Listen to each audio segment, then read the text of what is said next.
Welcome to Pressing Issues. I'm your host, Jason Diffendahl. Today is Sunday, November 8th, 2020. And we're here with another episode of Pressing Issues for you. I have on with me tonight Ron Deanna. Hey, everybody. And then Ron and I are going to talk about timekeeping. We're doing 1974 and 1975 tonight. And then a little bit later, I think Spencer's going to join us for the rest of the show. Yeah, so let's get started, Ron. Take it away. 1974 and 1975 kind of saw the Magic Kingdom Phase 1 complete. We had Pirates open in the end of 73, but we didn't have Caribbean Plaza open until early 74. We had, Tom Sawyer's Island, and I think it's the Irvine, the second riverboat join. We had what is now the Tomorrowland Terrace, was then the Plaza Pavilion open, and the Swan Boats, a nice long forgotten attraction, which I don't think I ever rode, were added. And then we had, starting near the end of 74, we had the finishing of Tomorrowland, when the space bar, the current launching pad, and the Starjets opened. And then starting in January throughout the year, we saw the rest of Tomorrowland transformed with the addition of Space Mountain, Carousel of Carousel of Products. No, it's Carousel of Projects. No, it's Carousel of Progress. The way we and the company have been using that term, I had to correct myself about 30 times writing the article, even though I don't even think I've typed it that much in it. Then we had, the new version of Carousel of Progress opened in January. Then in March, we had Flight to the Moon switch over to Mission to Mars. We had American Journeys come back, I believe, in June. And then in July, we had the Wedway People Mover. And that's kind of the finishing of the Magic Kingdom. We're not going to have any further attractions added until Big Thunder Mountain, which was either late 79 or early 80. I think it's 80, or no, mid 80. 79 was Disneyland, if I'm correct. Something like that. I know they opened very close. So that's it. That's all we have, really, for a long time, because the company's focus is switching to the rest of the resort after this. 74 also saw the opening of Treasure Island, which would later become Discovery Island. It was Blackbeard's Island before that, which I think was just something you drove by on a boat with a crashed ship, and I think they filmed part of the Treasure of Maritumbe there back at that point, which is something I think you could find on Disney Plus. It's a interesting 70s Disney movie, not one of the worst, not one of the best. And then, of course, we have the opening of Pioneer Hall in 74, and the start of Hoop-de-Doo started back then with a bunch of interns running the show. So 74 and 75 had a lot going on. Not so much at the resorts. We saw, some restaurant refurbs and things like that, but and also the opening of what would later become, the Disney Village Marketplace, the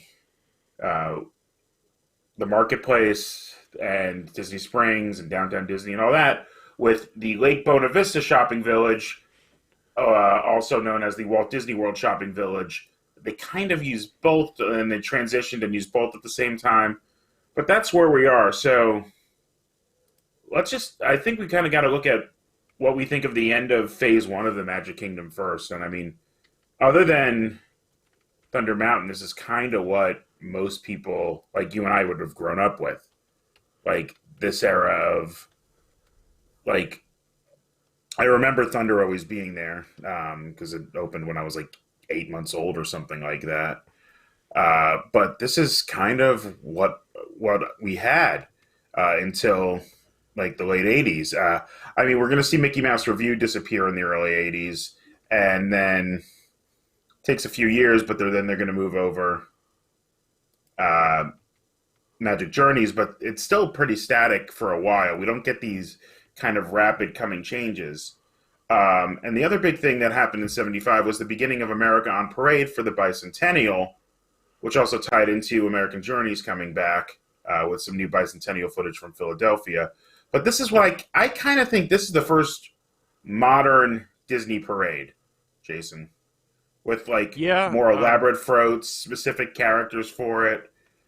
Because before Yeah. that, they were just kind of either they had Christmas parades and some stuff like that, and Easter parades.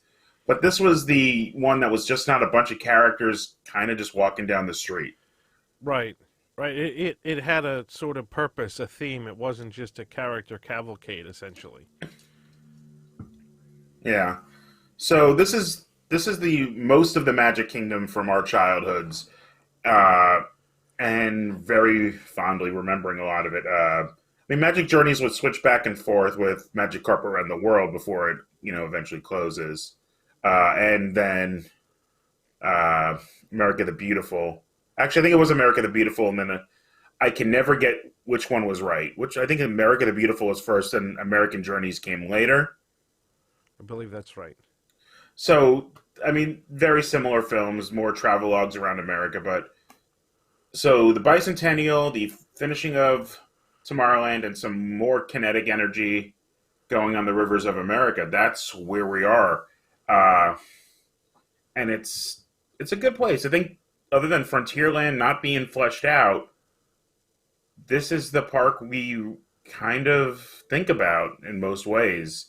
Uh, and at this point, it also reached the same ride capacity as Disneyland with less rides because Space Mountain wouldn't open there for a couple of years and that whole complex.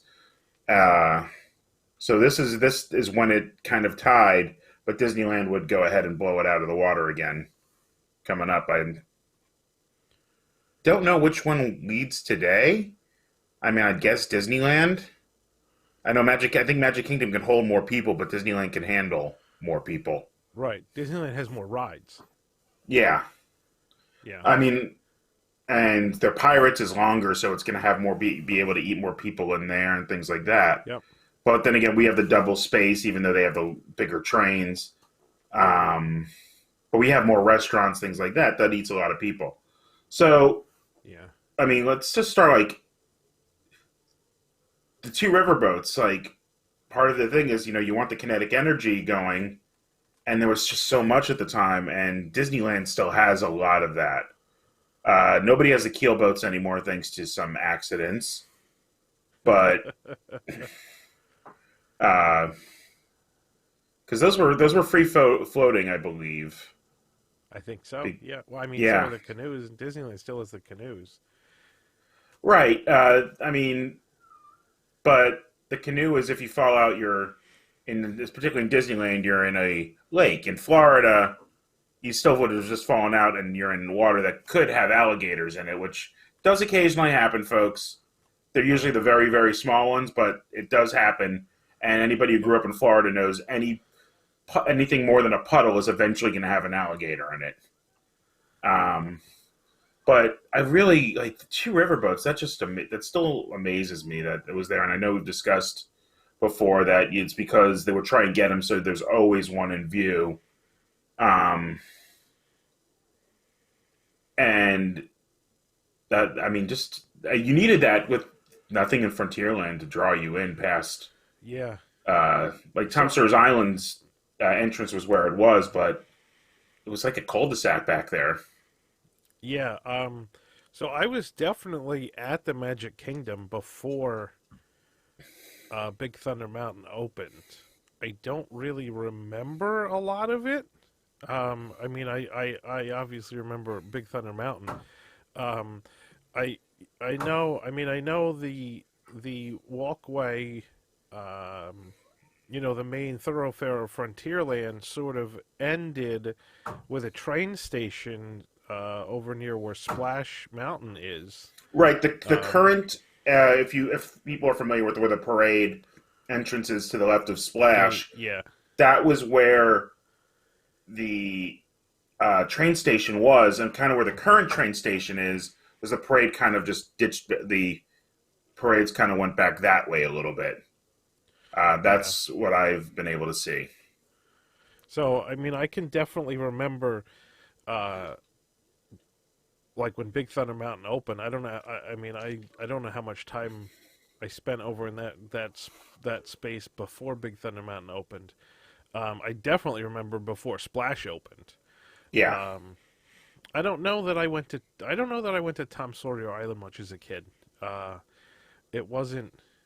It wasn't like.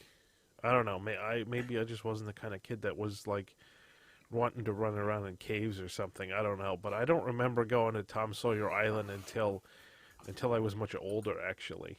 Um, Yeah, I don't think I really went till high school because it's not the kind of thing my parents would have brought me to. They right, they right. wouldn't have wanted to go out there.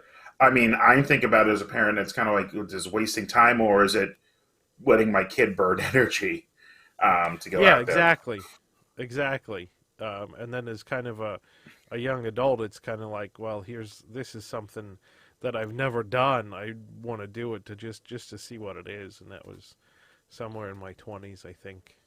Um, Probably I was think my at one first time. point, like, yeah, either like somewhere in our teens, like it was either some school trip or right when we started, like when I moved there for college. It's a little late to be doing this, but just because we never had, I think we played tag throughout the island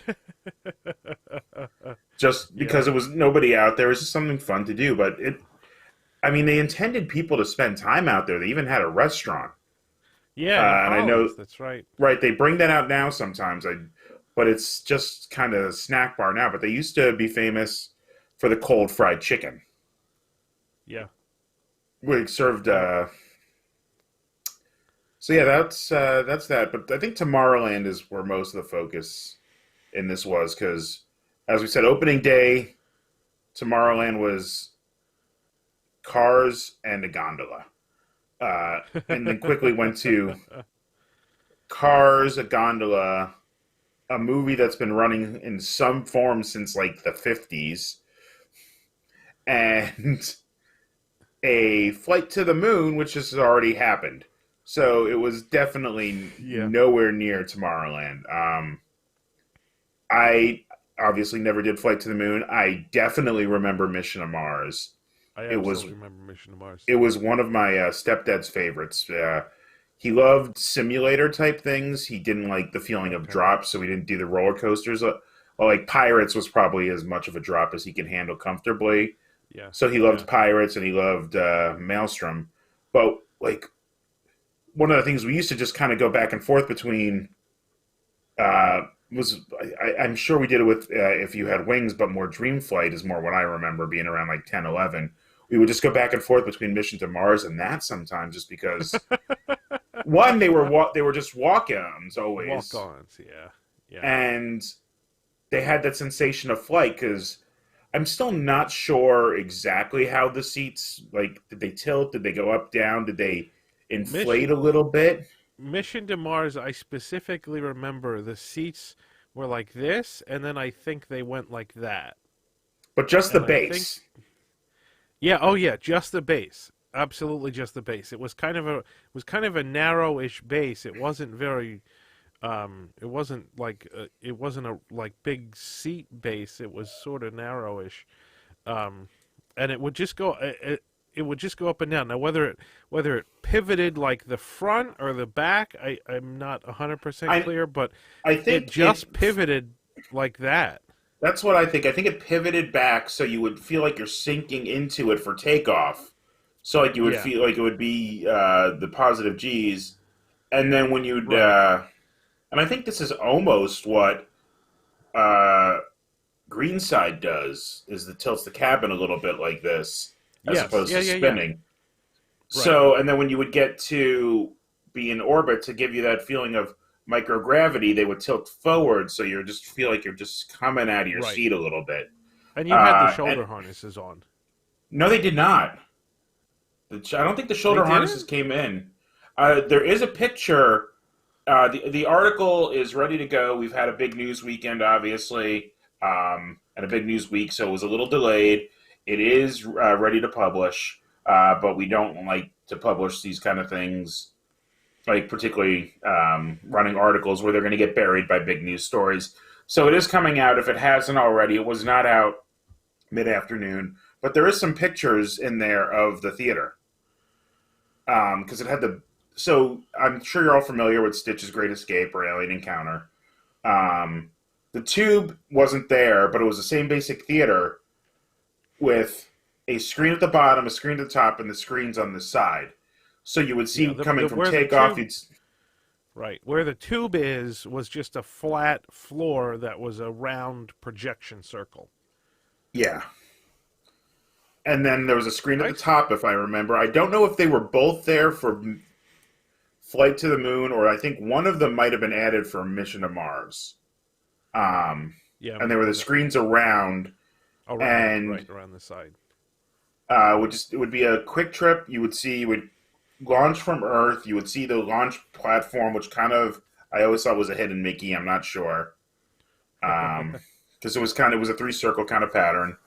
Uh, and this is where you get Tom Morrow and Mr. Johnson were the same animatronic redressed between the two of them. Uh, and that was always just a fun, quick thing. Uh, it was obviously never an e-ticket. I mean, Alien Encounter was the closest that thing's ever been to an e-ticket, I'd say.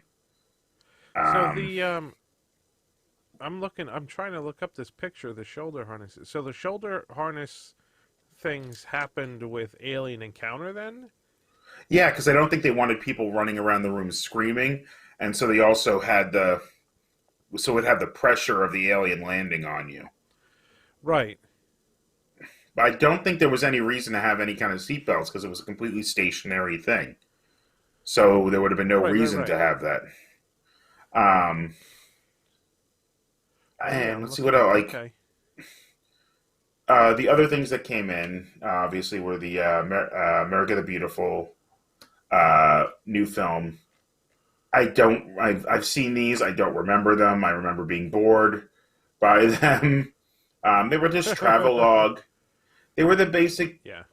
like, I'm sure you're all familiar with the old O Canada or Wonders of China. It's the almost non-narrative versions of the 360. They didn't really start even putting the narration thing in until later.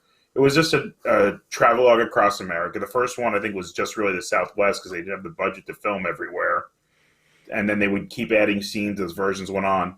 This one, I know specifically they added some Independence Hall stuff for the bicentennial. But I mean, they would switch those out overnight. That was not a big deal. But then you get the major additions to Tomorrowland. I mean, I still can't believe the Star Jets weren't an opening day thing. Like that like whole Rocket Tower Plaza is so even more iconic to the land Yeah, and than like a there was Space nothing Mountain. there. Like Yeah. I mean it it was was there, just just there was nothing. yeah. So that opened at the for Thanksgiving. I think it opened on Thanksgiving or Thanksgiving weekend of '74 with the space bar, which was just a snack bar as it is today. I don't even think it had the level of snacks because the launching pad was actually, I think, anti gravities at the I think time. so, yeah. Was over there. So Yeah. names are going to move around and change They do because that a the lot. Tomorrowland Terrace was currently Cosmic Yeah. Rays with the up and down, and they would have rock bands, uh, which were I guess more like Mamas and the Papa style stuff. Usually, I think is what they'd probably have there. I don't even think they'd go as far as like later Beatles style rock. It was really the most benign kind of music you could think of at the time that any kids would listen to, but it was still themed towards kids. And then, of course, you have the three major editions that every Disney fan is going to rank somewhere in their top things: or Carousel of Progress, Space Mountain, the first one, and this is the first Disney World original that gets shipped around the world too. Like everything else has either been an import or a one-off. Like there's no Hall of Presidents anywhere else.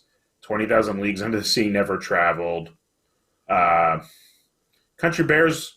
Actually, I guess Country Bears went to Tokyo, but it stopped there. Like it didn't make it past the early '80s. Yep. Because even right after it goes to Japan, they realize like, oh, we have to modernize this in Disney World anyway. But let's talk about Space Mountain opening up. I mean, we've covered this in Back to the Future. There's some great ones of that. First computer-designed coaster. I mean, Starport, Spaceport. Yeah, it was the. I mean, it was the second tubular steel coaster for Disney after Matterhorn. Mm-hmm. And this is the first coaster or first throw ride even in Disney World. In Walt Disney World, yeah. So it opens on January 15th of 75 with one of the weirdest opening ceremonies I could think of. They have 3 astronauts, excuse me, not household name ones, but Mercury 7 and Gemini and Apollo astronauts. Cooper, Irving, and I forget who, but they're there to dedicate it. They have a 2,000-piece marching band going around the still unused People Mover track. They released 50,000 balloons, which would never happen again. No. Actually, it wouldn't happen again in Florida. It happened in Disneyland. Well, no, today. Yeah. Oh, yeah. Nobody does those kind of things. There was a major one that was a disaster somewhere in the Great Lakes region. Yeah, the 2,000-member band on the People Mover track, like along both all sides of the area, yeah. Thoroughfare. It was crazy. That was kind of crazy. And then they have singers walking through the crowd. I forget who the singers were. And it was part of a televised special, I think. Mickey comes out. All that stuff was on television. Yeah.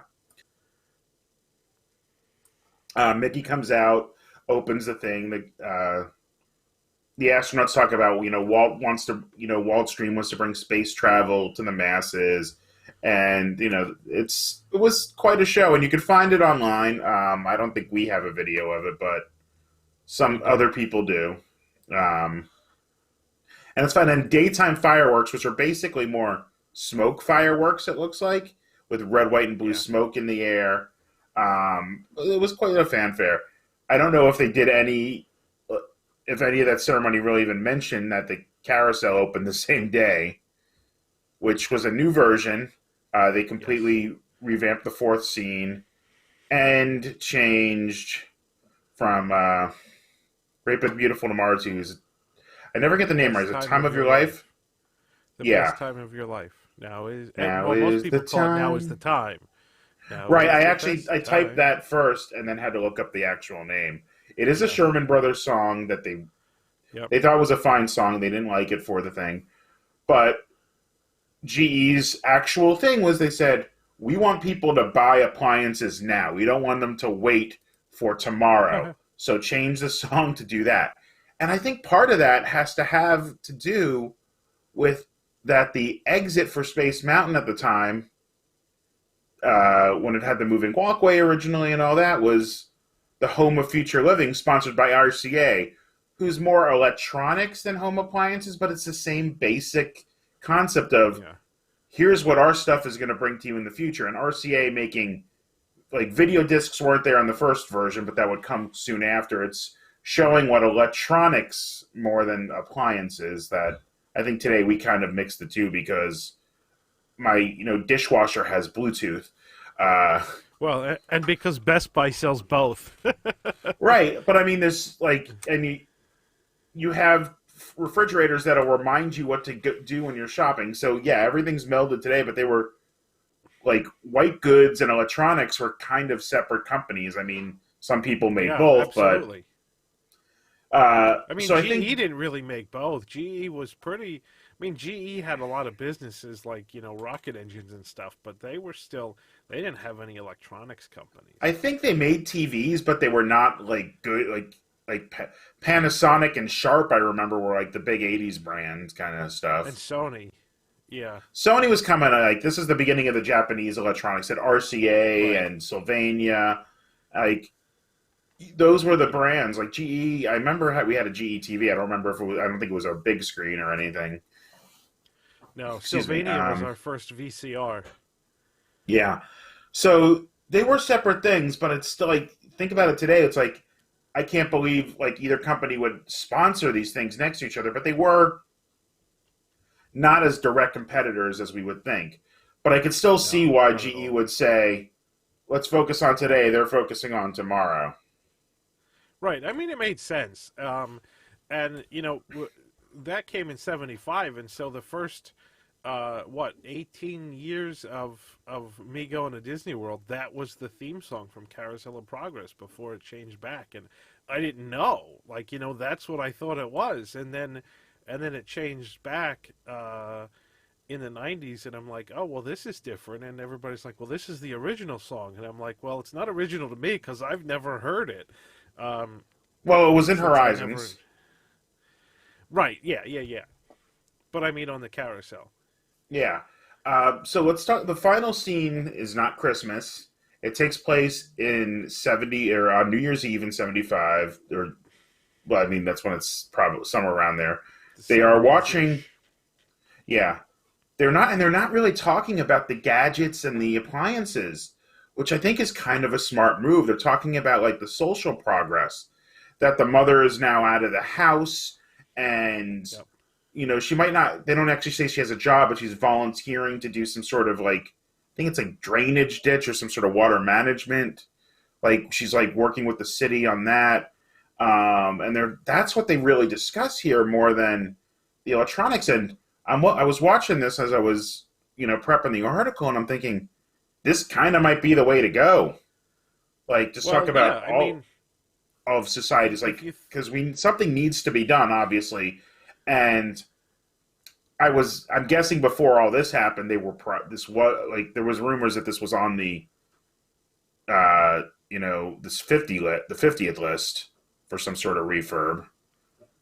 yeah, I mean the '75 last scene um, was that was present day in '75, so Yeah. it made sense that they couldn't talk. I mean, you come from the '60s and then you go to '75 and you see the change, but they're not going to be able to talk as much about. I mean, you don't have John talking about the good old days and this and that because it's the present day. So he's there talking. They're talking about what's going on in the present day, and that's my biggest. I mean, the last scene of Carousel of Progress right now, it's the same basic. I mean, it's the same set, but things are different. And now they've got the big screen TV and they've got the VR headsets and stuff. And the problem is, um, I almost think they should go back to the '80s because Yeah. at this point you've got the '20s, the '40s, the '60s. You can't jump from the '60s to 2020. Like you could jump from the '60s to '75 or even '85 or Well, it's something, not but even the you can't 60s; it's jump the from 40s. Like they'd be jumping 80 years if they come to present day, and so you either have to set it at some point, in 66 like it was originally. In the 80s would be fine because I think that would target, most of the parents going to Disney World would be like the early right, 80s, right. early 90s. Yeah, Because I mean, even though this is from the early 90s, it was still supposed to be set a couple years beyond that. right. Or you So could try and eh, go full Horizons at the end and just totally blow it up, but that's yeah, a lot but of I see. I guesswork. don't think that makes sense. I mean, I think you'd get to the point where you'd get to the point like what you have now, which is what they thought the future was going to be 5 years out with VR headsets that that existed in Disney Quest and didn't even come on the consumer market until like this past decade. Well, no, they had other sets. I mean, not quite what it was, but I don't like. I mean, there was stuff like Virtual Boy and some other really basic consumer level Yeah. stuff, or like stuff at your local mall, because there was VR well before Disney Quest at arcades. Oh yeah, yeah, yeah. Um, But I mean, I think honestly, I think Disney Quest, like the Pirates, or the Pirates in the game in Disney Quest I mean, that was my first experience with something that was like real VR. well, I Um, thought the two VR things were there was a one that you were doing like a pin, like you were inside a pinball game. No, I'm sorry. yeah, It I never was played the that one. there was the pinball. There was the one with your pinball that wasn't with the headsets. There was the lasers. There was like the laser swords one that had the headsets, I and never did that one either. the magic carpets is the one I would always do. I did the Magic Carpets. Yes, yes, yes. Magic Carpets was there for a very short period of time. It was that was one that they got rid of pretty. That was I probably the first.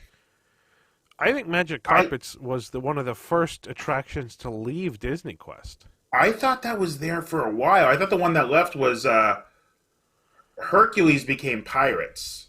That's the only one I remember of the major attractions that disappeared, because that was originally a Hercules thing.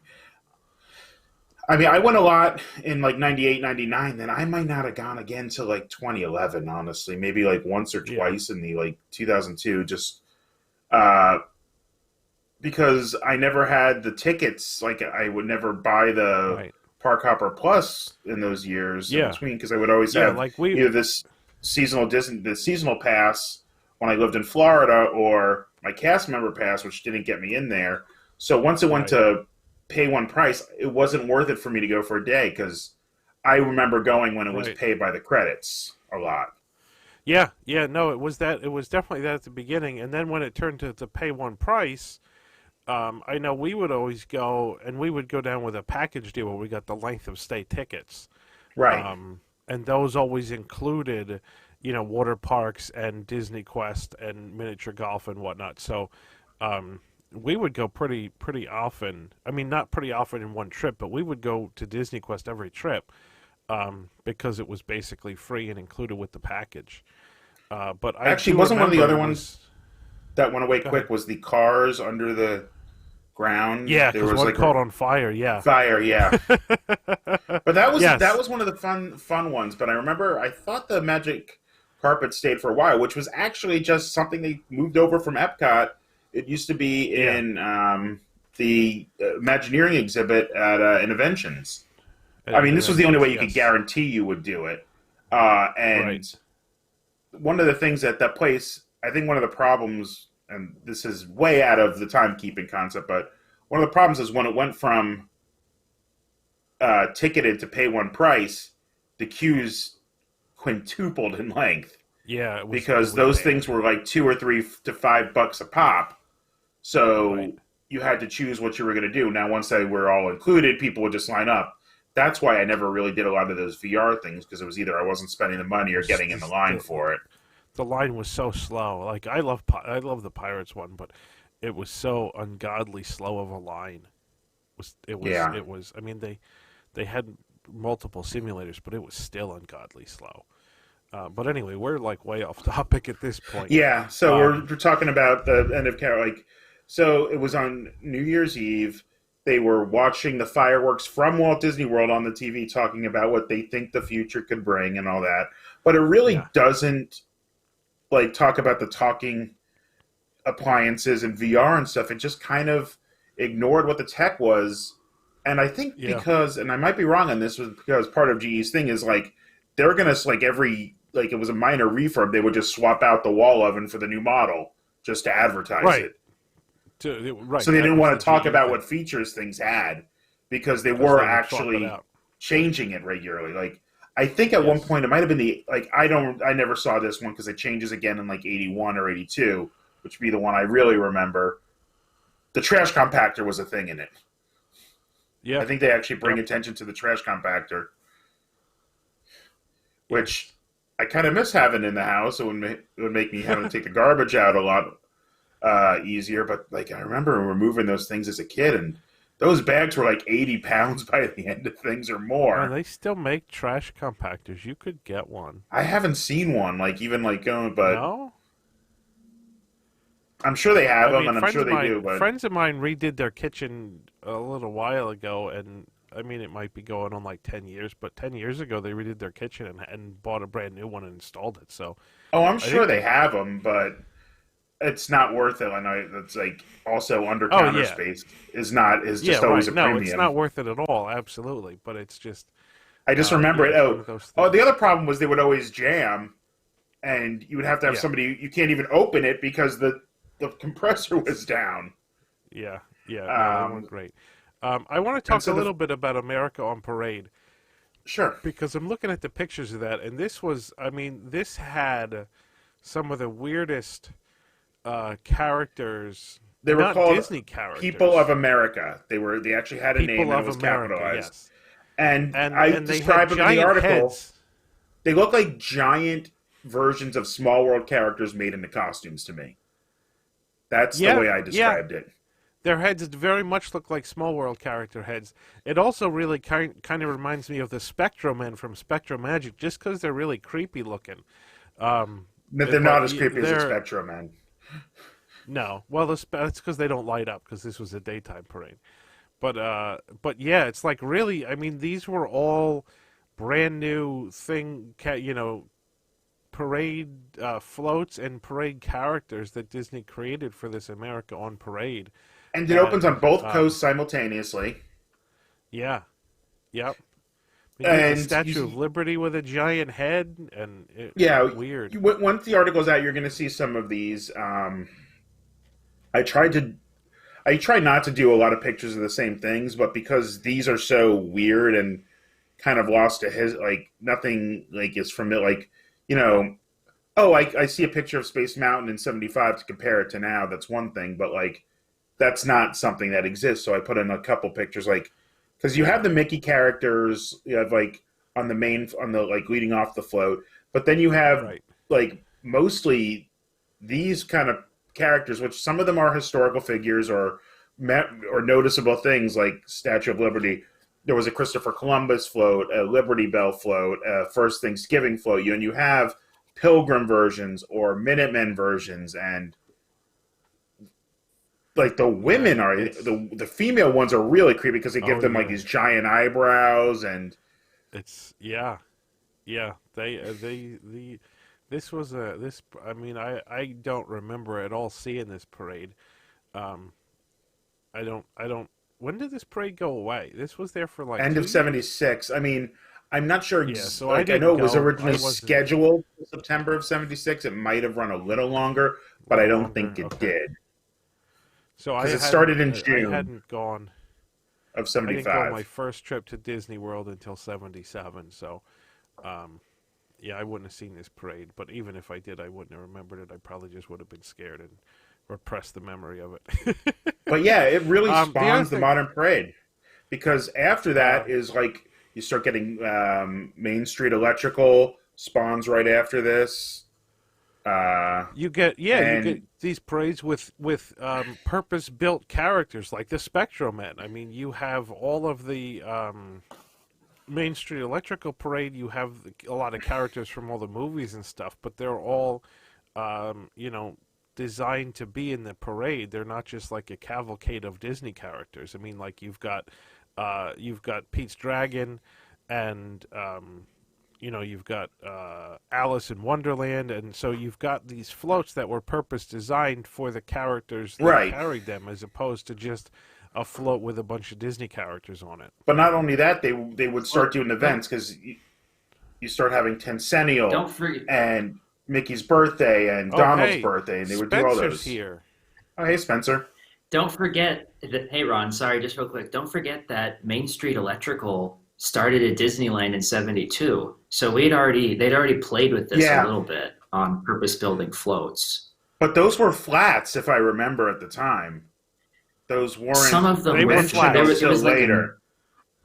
I think. I Well, there wasn't there a couple of 3Ds. I remember there being Someone said there was one or two 3Ds. I'd have to ask Well, Danny Agerheld again, probably, but I think Yeah, that I don't. happened with 75, 76 because that's when they added the Celebrate America end of it, which not every version of it had. The original Walt Disney World version, I don't think did. It was from and when the we got the neon. Disneyland, we got it. So that was, I think, when they started modifying these things because to dimensional sets. At this point, I'm Yeah, sure there because were when some, but yeah, and also I think the big thing from America on Parade as well was Don Dorsey had done work on the original electrical parade, but I think that was his first big project, and that's why we see it as the beginning of the evolution of the modern parade. Because Don did so many of those through the 70s, 80s, and even today he consults at basically every major theme park on the planet. yeah. Yeah. Um, So, that's real quick, I that's wanted kind to of talk it. about. I just want to talk a little bit about Treasure Island, Discovery Island, because that's another thing I think that so that opened in 75, Four. 74 or 75? 74. It opened in 74. And that's something I absolutely remember going to as a kid. Um, that was kind of, that was something I went to as a kid, and then I didn't go at all when I was like an older teenager, because at that point I was like, we got to get, we have to be at the Magic Kingdom from open till close and do as many rides as we can. And so I hadn't gone to Discovery Island for a long, long time. And then I went once on its last year in '98.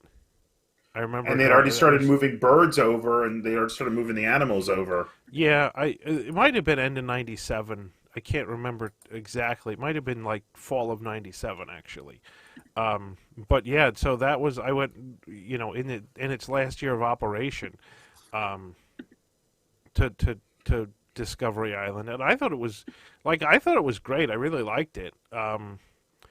It was kind of one of the undersung uh, experiences that you could get in Walt Disney World in the 80s and 90s, because it was so laid back, so low key, so non crowded.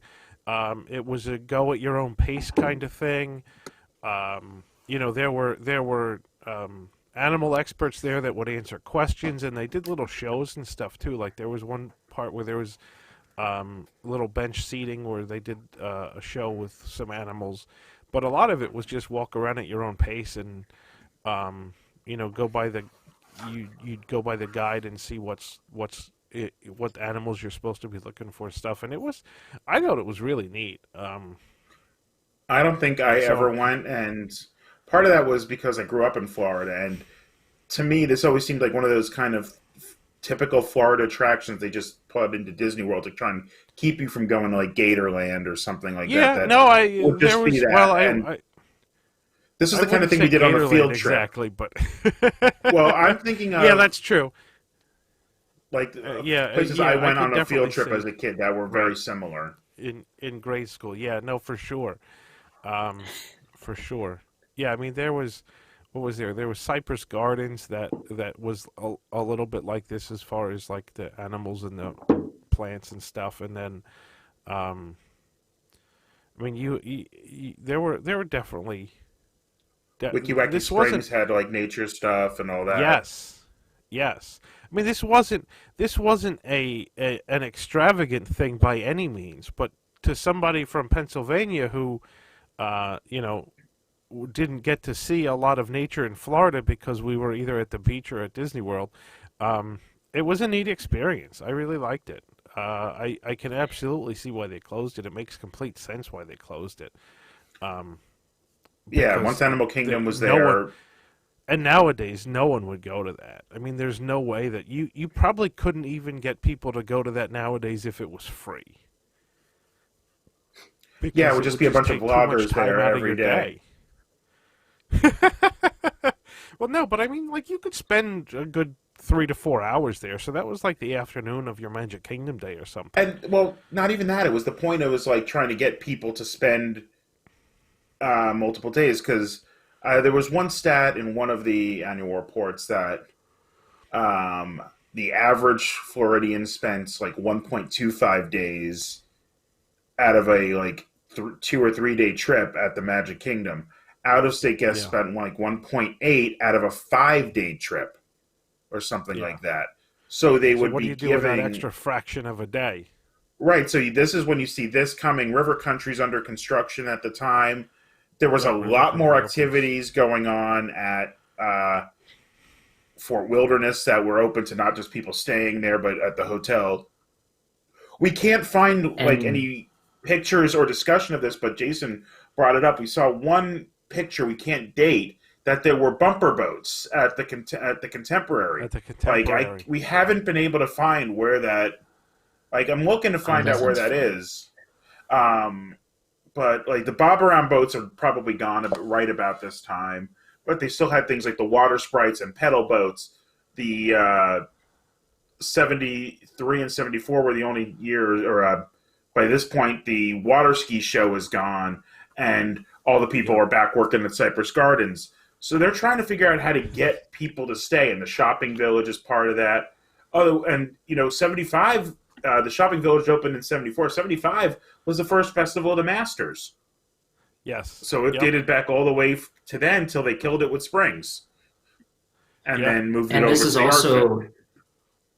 Well, this is also that time when the entire Walt Disney World experience is focused in that upper area of the resort where the Magic Kingdom is. This was, before Epcot, and that's how you would keep people there. You're absolutely right. Because you've got the Magic Kingdom and all the hotels are right next to each other, and then Fort Wilderness is here. You didn't have all these other resorts and parks and stuff. No, you just had the marketplace, which was kind of way out of the way, but not by design, really aimed at. That was more of the aimed at the locals. It wasn't aimed at resort guests. No, it wasn't for the people coming for 5 days. It was meant for the 4 days. You would get them there for one night to shop some artists and maybe get a little bit of food. But they were trying to It wasn't a dining destination. No, I think the point definitely more of a shopping destination than a dining destination. Yeah, there were 4 or 5 restaurants. The point when Marketplace became aimed at tourists was probably when Pleasure Island came about in the 80s. I think before then it was supposed to be just a place for people in Orlando to stop in at, on their way from going to Disney World. I think it was a little bit before that. I will say probably Empress Lily and Chef Mickey's over there. Maybe that was the first point at which I think when I don't remember when Empress Lily opened. 77, I think that's coming up. But that was really the first point at which they started targeting stuff at the marketplace to Disney resort guests. Right, because there were 32. Right. There were 32 or 34 shops and restaurants that opened with the thing, but that included a post office and a barber shop, and a small grocer and things like that. So those aren't things you have some nice art stores, but Disney guests aren't going to the flower shop. No. And even their best restaurant, they actually were just shipping you over to the clubhouse at the golf course across. You would take a boat over for fine dining. Yeah, that was their fine dining. Captain Jack's was there, but that was about it. So, you guys are making me think how TDR treats Xperia a little bit. But the one thing that I heard this on a podcast some years ago, but I never. That they used to do, and this I didn't know this went all the way to the 90s. They had a candlelight processional type there, the Glory and the Pageantry of Christmas or something. Tree of Christmas, yeah. It was this. They had it was this nativity scene. You're spot on with that name, the Glory and Pageantry of Christmas. And the only reason I know this is because years and years, my dad and I would watch that old Magic of Christmas at Walt Disney World VHS tape. And they would talk about the show, and it was literally like a reenactment of the Nativity. So they would have people playing the wise men and Mary and Joseph, and have a baby for Jesus and all that fun stuff. It was really quite the production. It was a local aim theme to get them down there to shop at Christmas. Yeah. Right. which I Yeah, think is the And that was tree on the stage. path does That's now. the stage that's still there. That was on that Yeah. stage, yeah. That right? stage is yeah. That stage is It still was there. in it. Yeah, Right across from World of Disney. Yeah. Yes. Yep. So there was some stuff going on there, and they were trying to strike the balance. But as we see more, oh, I might have even forgot. I think the tree to put in the article, but I think the tree houses started to pop up this year in '75. I think they went from '75 to '76.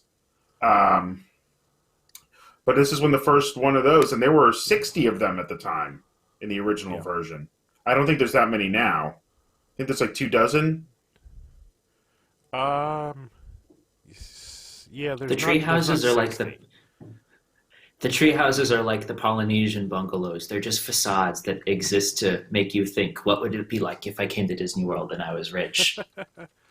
I Well, stayed in the a old tree ones house. were like the only kind of suites you could get. Like those and the townhomes were the only kind of suites you could get.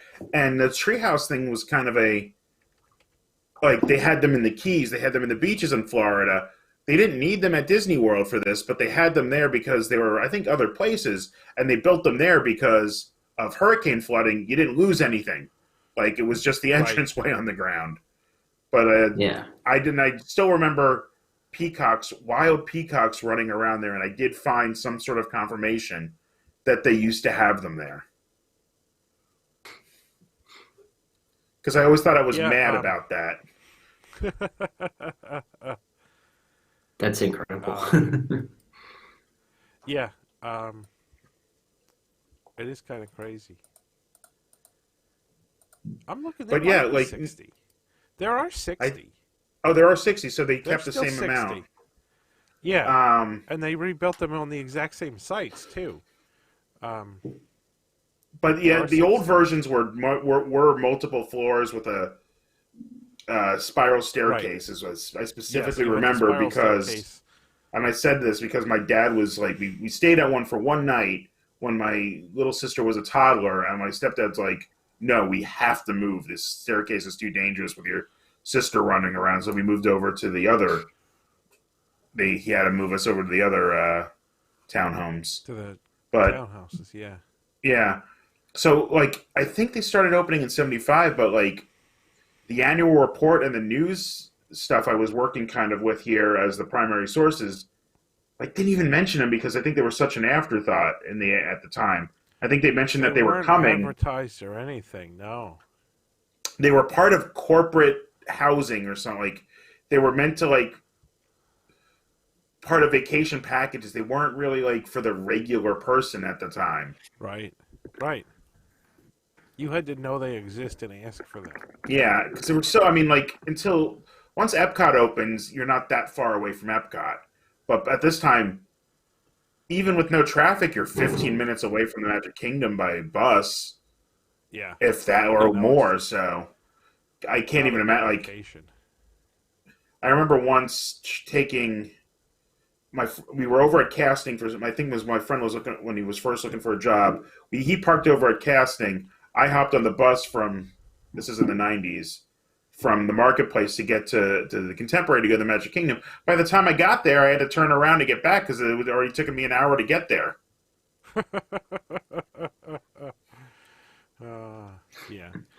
Anyway, but I All think right, that's well, it for now. 76, we've got not a lot coming, but we're going to definitely be talking about River Country in depth. I'm really going to focus on that. Yeah. No, there's a lot of river country, a lot of stuff. We got a lot of pictures of river country too. And I remember river country. I'm kind of excited for that next week. But anyway, so let's talk about some current day pressing issues, and not 1975 pressing issues. We've got Spencer here from Tokyo. Spencer, Good morning. I don't know. Are you in your apartment or are you somewhere else today? They finally committed me to the mental asylum I deserve. Tom's endless calls have finally been answered. All those white walls with no windows, it wouldn't surprise me that's where you are. Oh, I just figured it was No, a big white I- shipping box for Tom's stuff.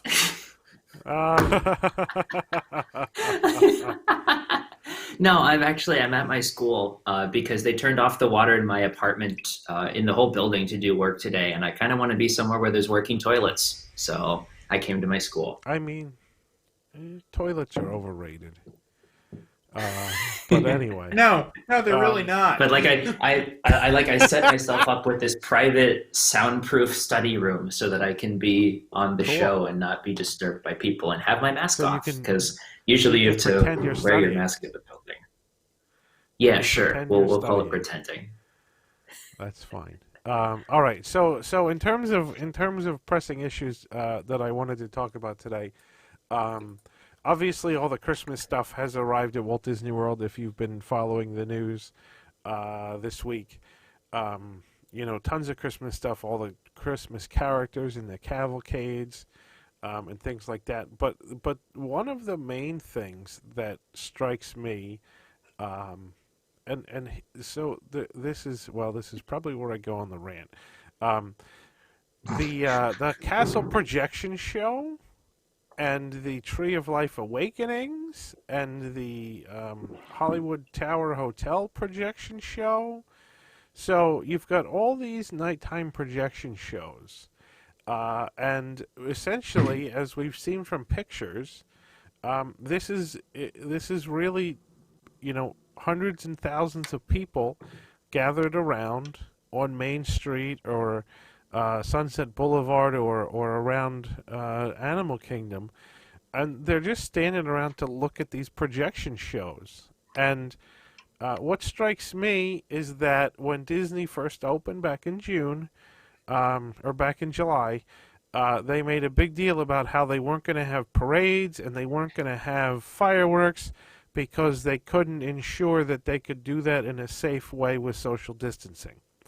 And then, sort of out of nowhere, they decide, well, we can do castle projection shows, and we can do character cavalcades, and we can do these things. And at first we thought, well, okay, no fireworks.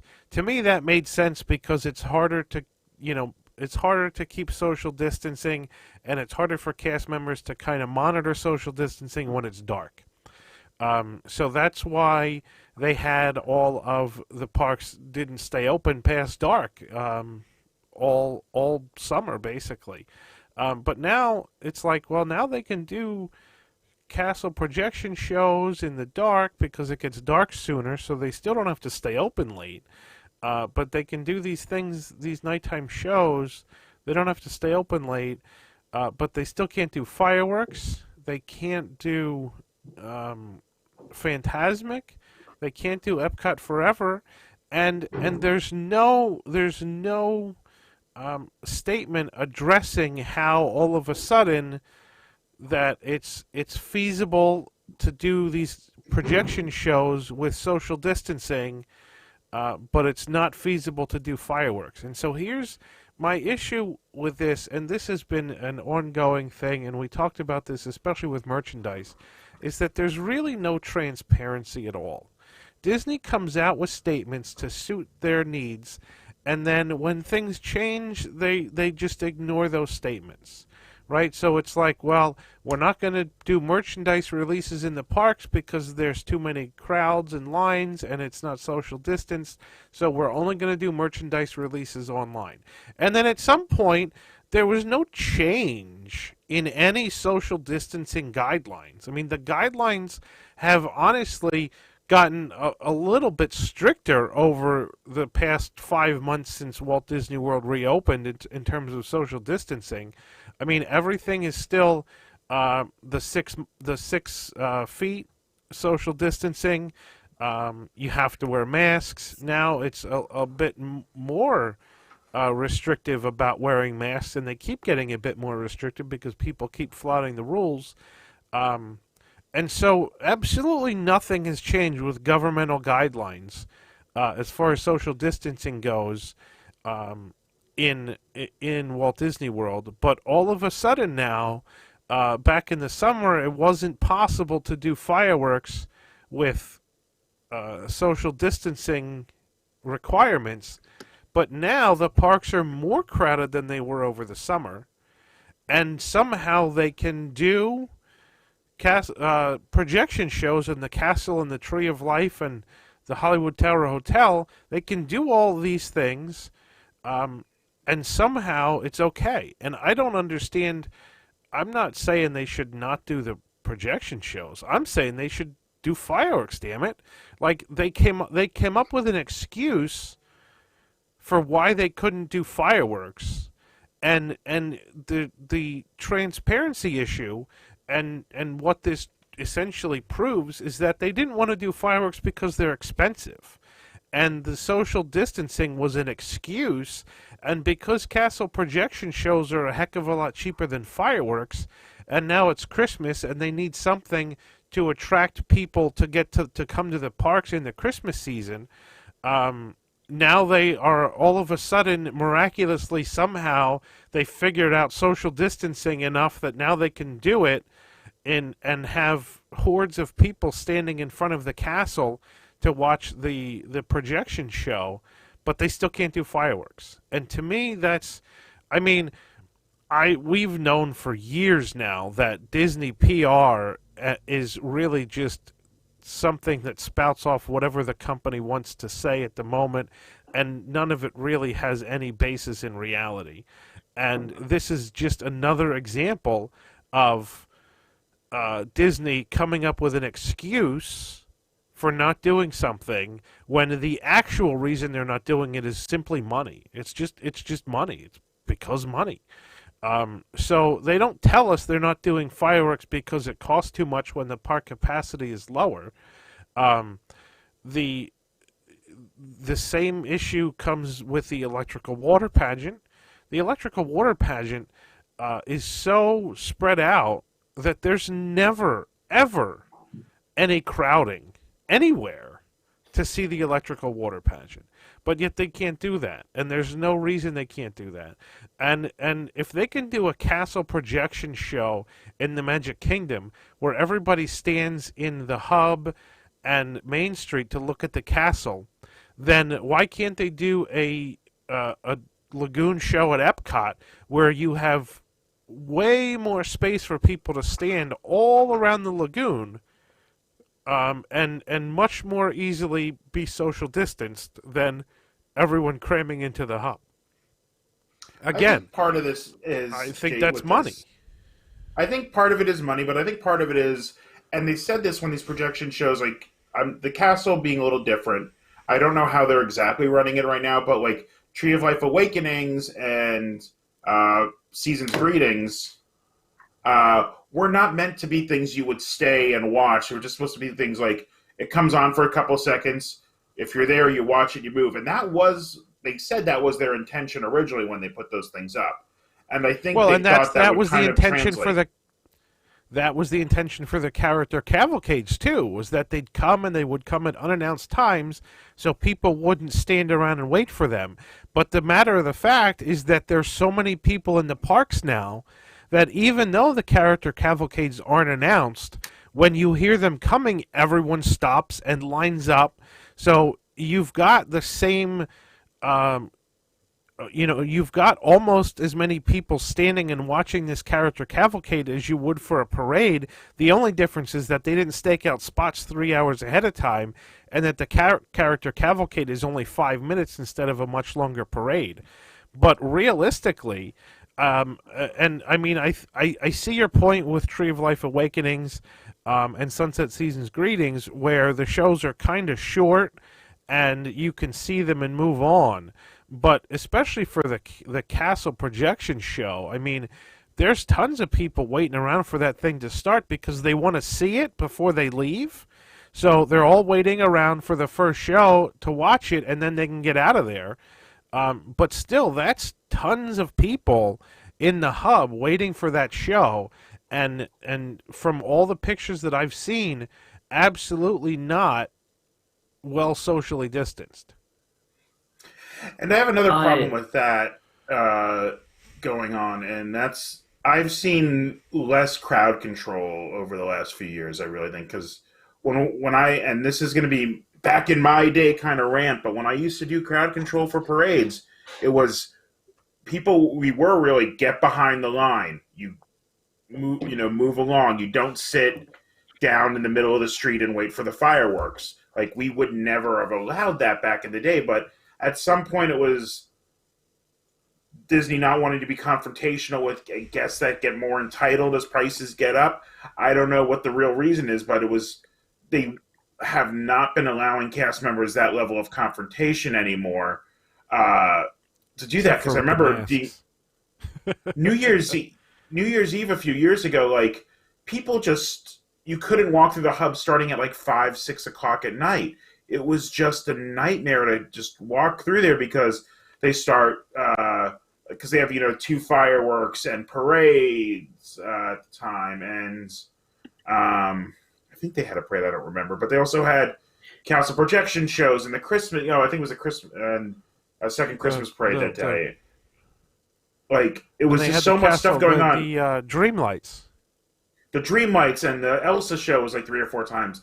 So people just were constantly there. But then they would let people were putting blankets down. Like that would never have happened under any, I'm not saying just under my watch as a crowd control cast member, but under anybody's watch back then. They would have been like, no, you're going to get up and you're going to move.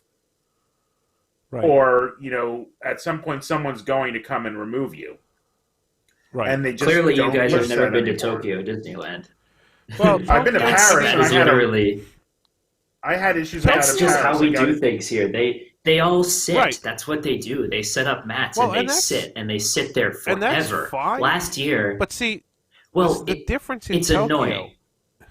Oh, I'm not saying whether it's annoying or not. I'm saying the difference in Tokyo is that they have space to do that.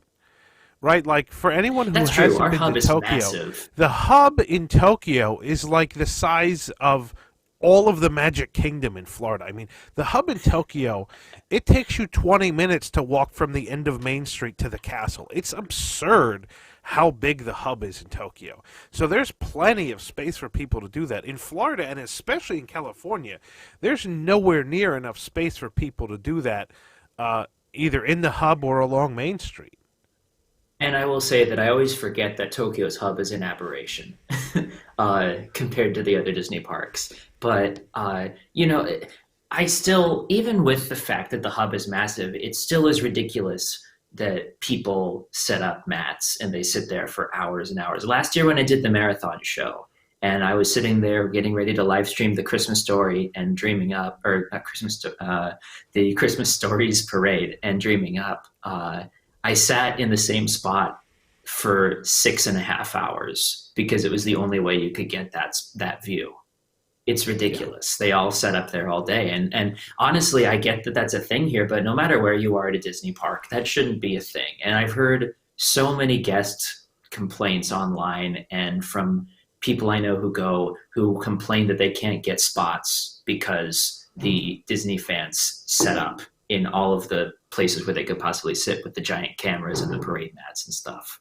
And if the same thing is happening in Florida, then it definitely is a problem that needs to be addressed. Well, and so, that was go ahead, one of the beauties of Metro and Main Street Electrical Parade is you weren't allowed to get in the street. And now that those aren't there, people just sit down in the hub. And, I mean, it's just... Oh, wait, hold on. They sit down in the middle of the road. Like... Yes. Yeah. Because there's no parade, so they can. Because they can. Cast members really do try and keep it confined to Ron is right. This is ridiculous because we don't have that issue here. Like even Paris has a nighttime parade. Well, even when we had like Celebrate Tokyo Disneyland around, because that would always run either before the first show or in between the two, they never let anyone stand in the hub in the middle of the road until like 10 minutes before a show starts. That's ridiculous. What is wrong with used to be crowd here. Control? And basically it is, I would not say the entire hub is entirely people sitting, like nobody's sitting down on the back half of the Main Street half of the hub. But the castle half of the hub on a busy day is just people sitting down with the masking tape pathways done through. And so rather than confront people, they just tape things off. And I don't think... Yeah, that's really the way, and I can understand that on certain holidays and stuff like that. But it was an everyday thing the last couple trips, and like but I was just saying, in Paris, they all sit down too. And I almost got into a fight with somebody when I was there in Paris because they were telling me to sit down. I'm like, it just finished raining. The ground is soaked, and you just want to, and you people just sit down. Then they realized I was American, and they stopped yelling at me because they think we're violent. But I think so. I mean, the lack of a nighttime parade to keep the streets clear is certainly one thing. And I think what when we had Fast Pass for the fireworks, that worked because those people didn't have to get their way in advance, and they had a reserved spot that was decent for the parade. I mean, Tokyo they have lotteries for parade spots. Do they still do that? We do lottery. We do lottery for seasonals, not for Dreaming Up or never for Dreamlights, especially. Because I know I don't remember which parade it was for, but it was probably for the 35th anniversary parade. Well, they do lotteries for the daytimes when it's new. So like during the 35th, there was a Dreaming Up lottery, but once the 35th ended, there wasn't a Dreaming Up lottery anymore. So we actually did, and we won the lottery to get a really good spot for the daytime parade when we were there one of the days. Lucky, but I never won that lottery. We won a lot of lotteries when we were. The only lottery that we didn't win was Big Band Beat. But we won so many lotteries. I don't know how we did it. I really don't. It doesn't make any sense to me. I hate you. I hate Tom too because he has the best luck with those stupid lotteries. Yeah, it wasn't Tom though. I think it was me. Like Tom was saying, he didn't win lotteries that much. But anyway, we're getting way off topic. But I mean, so like we used to have Fast Pass for fireworks, and you guys have lotteries for parade spots. I think that just needs to happen like more. Well, we do lottery for fireworks. Like when Fantasmic was going to close, they were going to do lottery. Bless you. On the two most popular places to sit. That was going to be the thing for the last month before COVID hit. And then when we had projection shows, when we had Celebrate Tokyo Disneyland and Once Upon a Time on the castle, there was lottery for either one or both of the shows, and that it helps with crowd control. It does. Yeah, it absolutely. And I mean, Disneyland had fast passes for Fantasmic, which worked out great because. And don't they do World of Color too? Yeah, they do World of Color too, right? But I mean, in World of Color is not a crowd control problem because it's essentially space that's not used for anything else during the day. But like at Disneyland, you're not allowed to camp out for Fantasmic because all the like good seats are used for Fast Pass, so you can't camp out there because you're going to get kicked out anyway when they put the ropes up and start letting Fast Pass people in. So World of Color was actually really well designed in terms of having space that people can camp out if they want. But realistically, it's all used for Fast Passes. But it's so off the main thoroughfare of the park that they could let people camp out. And it would make no difference because there's nothing else that goes on there. They did that at our hub, but they built those nice areas but they took the Fast Pass away, and now they're dessert parties and special events only. Like, well, yeah, they like. I mean, so they're like, oh, we built this for this purpose, and they're like, yeah, we can charge for it. Right, absolutely, and I mean it's the same with and half of in Disneyland for Fantasmic, half of the roped off section isn't for Fast Passes; it's for people with dining packages. So yeah, I mean, obviously, if they can make an extra buck doing it, it's akin to selling Fast Passes as opposed to giving them away for free. But in terms of crowd control, that works. I mean, that prevents people from camping out way ahead of time, either because they don't need to, because they have a Fast Pass or a dessert party ticket or whatever, or they're not allowed to because the space that they want to use to camp out is going to be given over to the people with dessert party tickets or Fast Passes. So it works out. And this is really when it's time for guest control to come back in droves and tell these people that they need to move it. Absolutely. Absolutely. But even with the system that Disneyland has for Fantasmic, getting around New Orleans Square that hour before Fantasmic is still a nightmare. You still have to, like, instead of going like walking straight down to get to Splash, you do have to go back around Royal Street and all that. Yeah. I mean, they have no choice. Right. Their pathways are so narrow that they can't have two directional traffic. I mean, it sucks when you're trying to get somewhere and you can't. But honestly, that's reasonably efficient. I think it's probably the best they can do in the situation that they're in. Definitely. But like, I love their Fantasmic as a show. Florida. I just hate their setup for it. Like, put their show in the theater. It's perfect. Right, absolutely. Well, I think part of the charm... Just like World of Color's perfect in terms of its setup, and Fantasmic... So there you go. Fantasmic in Florida. They have an enormous theater. They could easily socially distance the Fantasmic theater. And because the park is capped at 25% capacity, there's not going to be that many people that are going to see Fantasmic anyway. So why can't they run Fantasmic? 2 shows, yeah. If you're doing 2 shows a night, like, that theater's supposed to hold at one time 25% of that park's total capacity. Like, the park's capacity is somewhere between, I don't know what it is now, but should be maybe about 40,000. You could fit about 10,000 people in there, I think, right? Is it like 9 something? I think it is, right? And so even with social distancing, so 2 shows a night, you could do every other row, and you could, like, because not everybody's going to go see it, especially if you run at the same time as fireworks, you're going to split the park up. Right.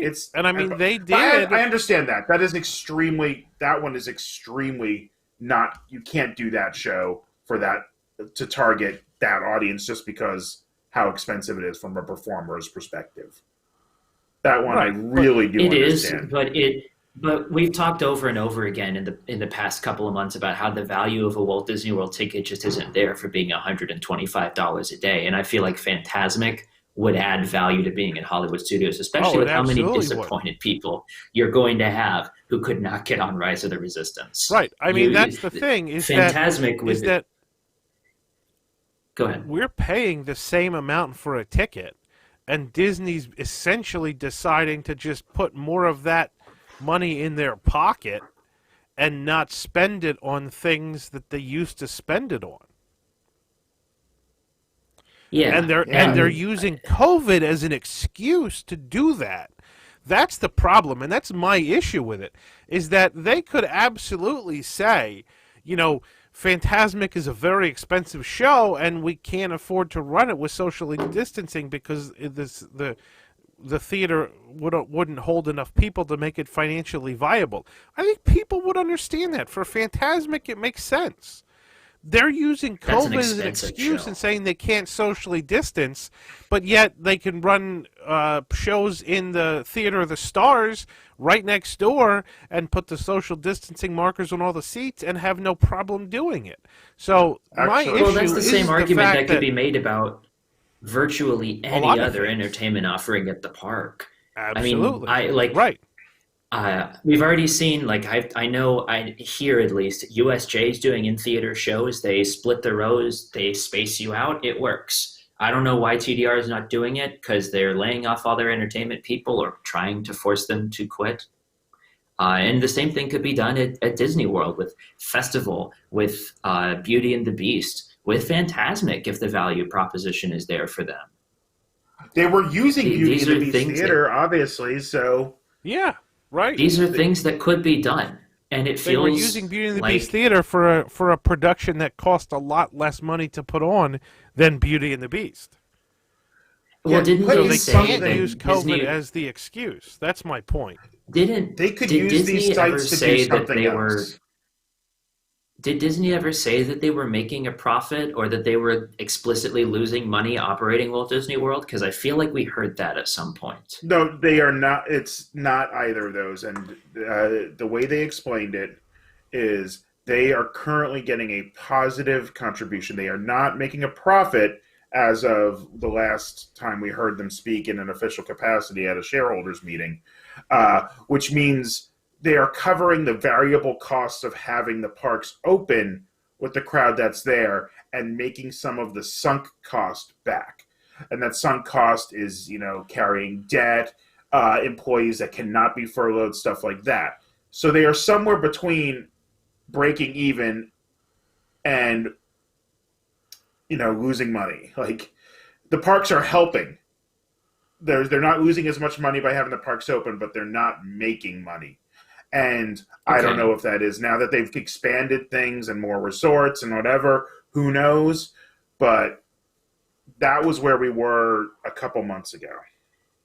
Well, that would be my other thing is like we know that they can socially distance these theaters and even hold these productions if they wanted to, but it does also come down to the money, I mean, even without shows, we posted OLC lost $250 million in the first half, and that's without putting on these shows and doing all of this stuff. And we were closed, I think, about the same amount as Disney World was.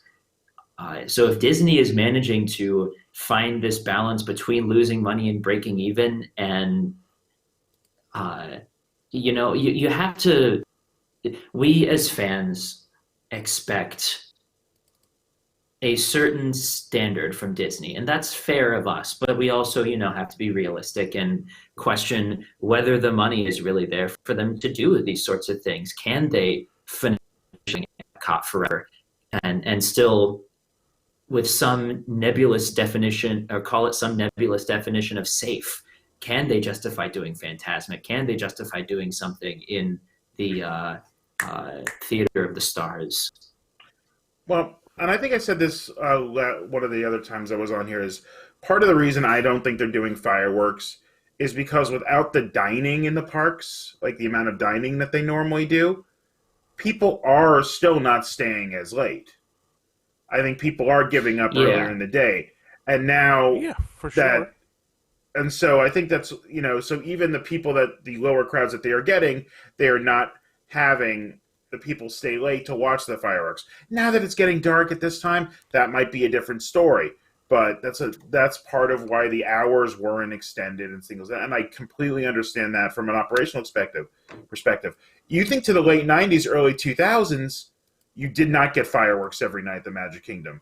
They were Fridays and Saturdays only most of the time. Yeah. Except during holidays and summer. You got until 7 2004 with Wishes. I mean, I remember going to Wishes in early 2004, and that was a landmark in Magic Kingdom fireworks because it ran every night.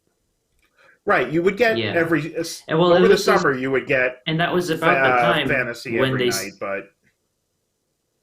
And it was about the time when they started being able to justify that cost every night. I mean, even during the off season. Up until, I remember in 2011, I visited, and the Main Street Electrical Parade was only running 2 weekdays a week and weekends in January.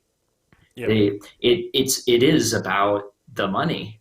It's about whether they feel like there's enough people to justify that. And what a show of Happily is something around $30,000-$40,000, isn't it? For all I've heard anywhere between pyro 25 and 54.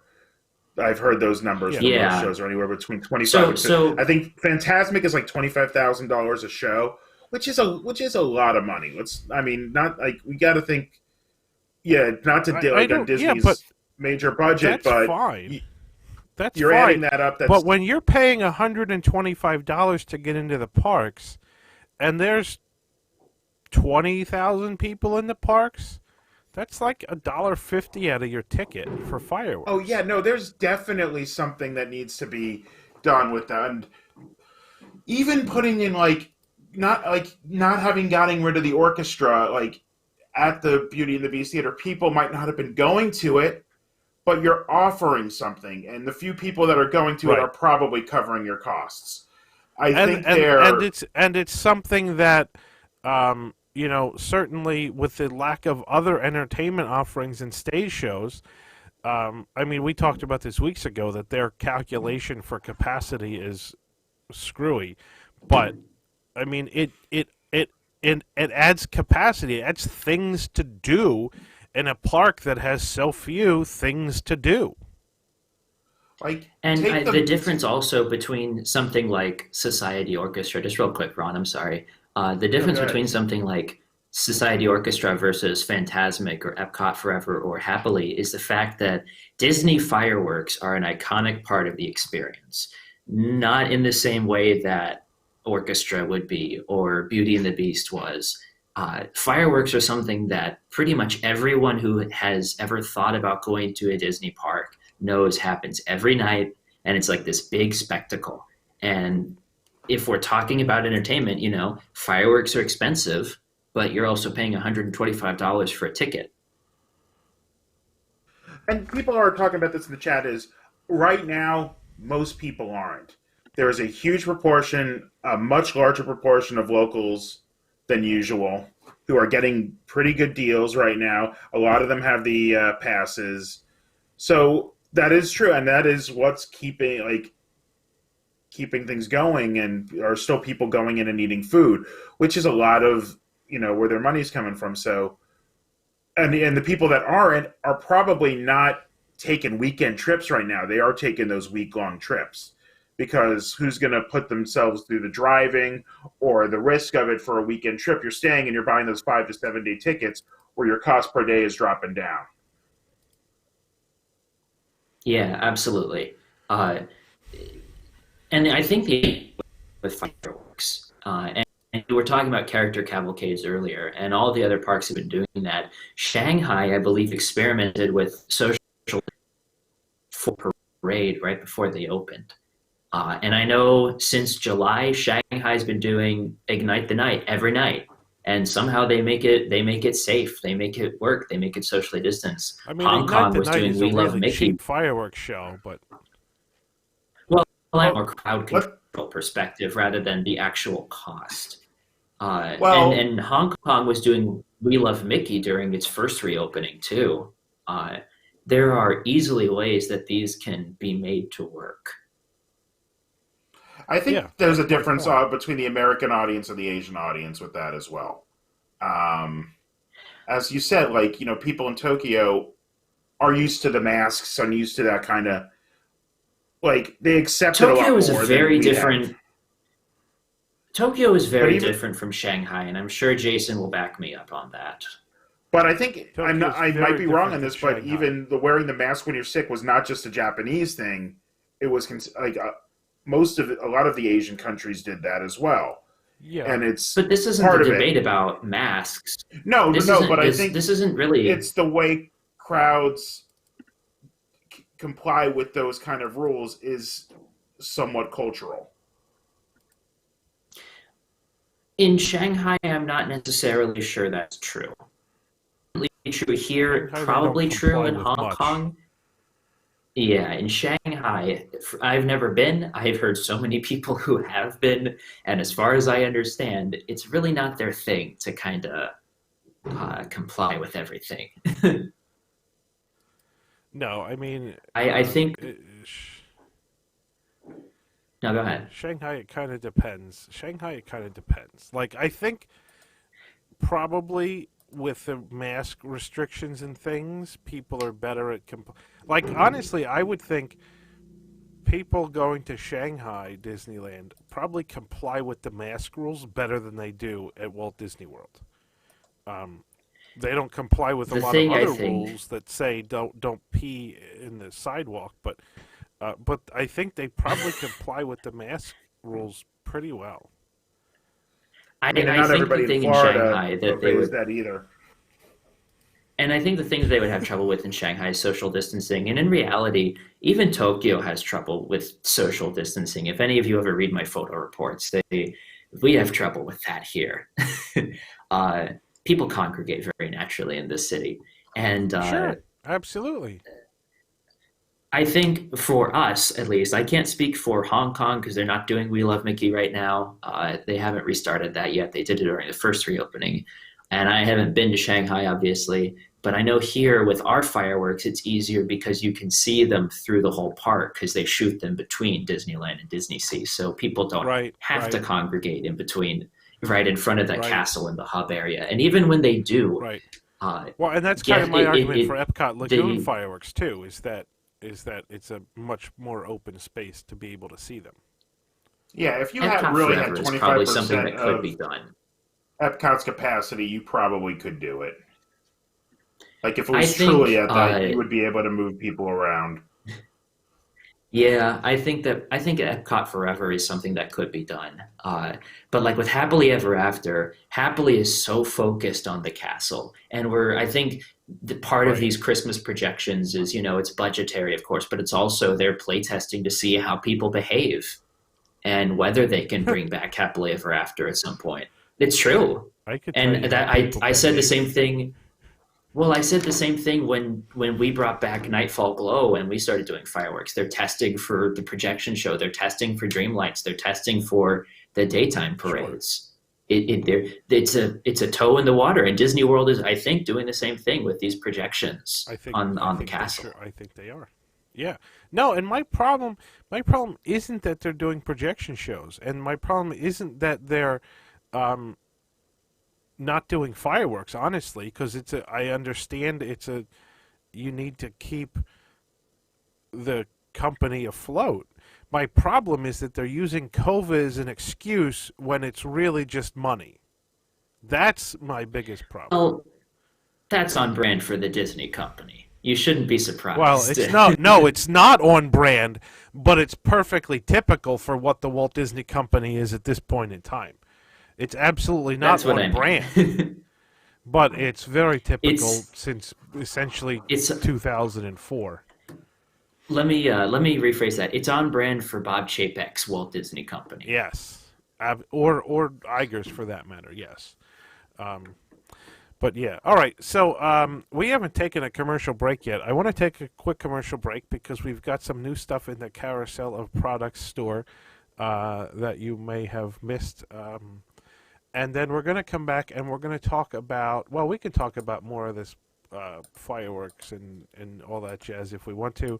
But I also want to talk about plexiglass and Oh, what that'll that be does to fun. the experience.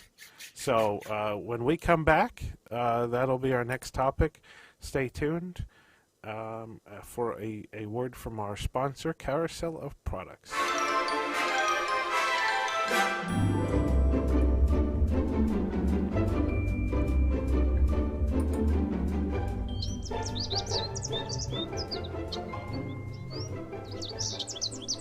Sounds like the Robins are trying to get a boarding group for Rise of the Resistance. What time is it? 7 a.m., of course, when you should be up trying to get a ride reservation for an attraction. In celebration of this groundbreaking ride, and as well the incredibly difficult process of getting on it, we have a new t-shirt at the Carousel of Products, which says Rise, Resist, Repeat. It has the rising suns on it. It's got the thing that looks like a droid, all sorts of fun, and of course there's an asterisk which leads you to all this great legalese on the back, a nod to how fun it is to book a boarding group for this attraction. Available now at carouselofproducts.com, along with some of our other newer merchandise, including the Ohana Means Noodles t-shirt and our WDW News Tonight logo apparel and merchandise. All of it available again at carouselofproducts.com, and don't forget the promo code FAB5, which allows you to save $5 on orders of $50 or more. Have a great big beautiful day and get your shirt right away.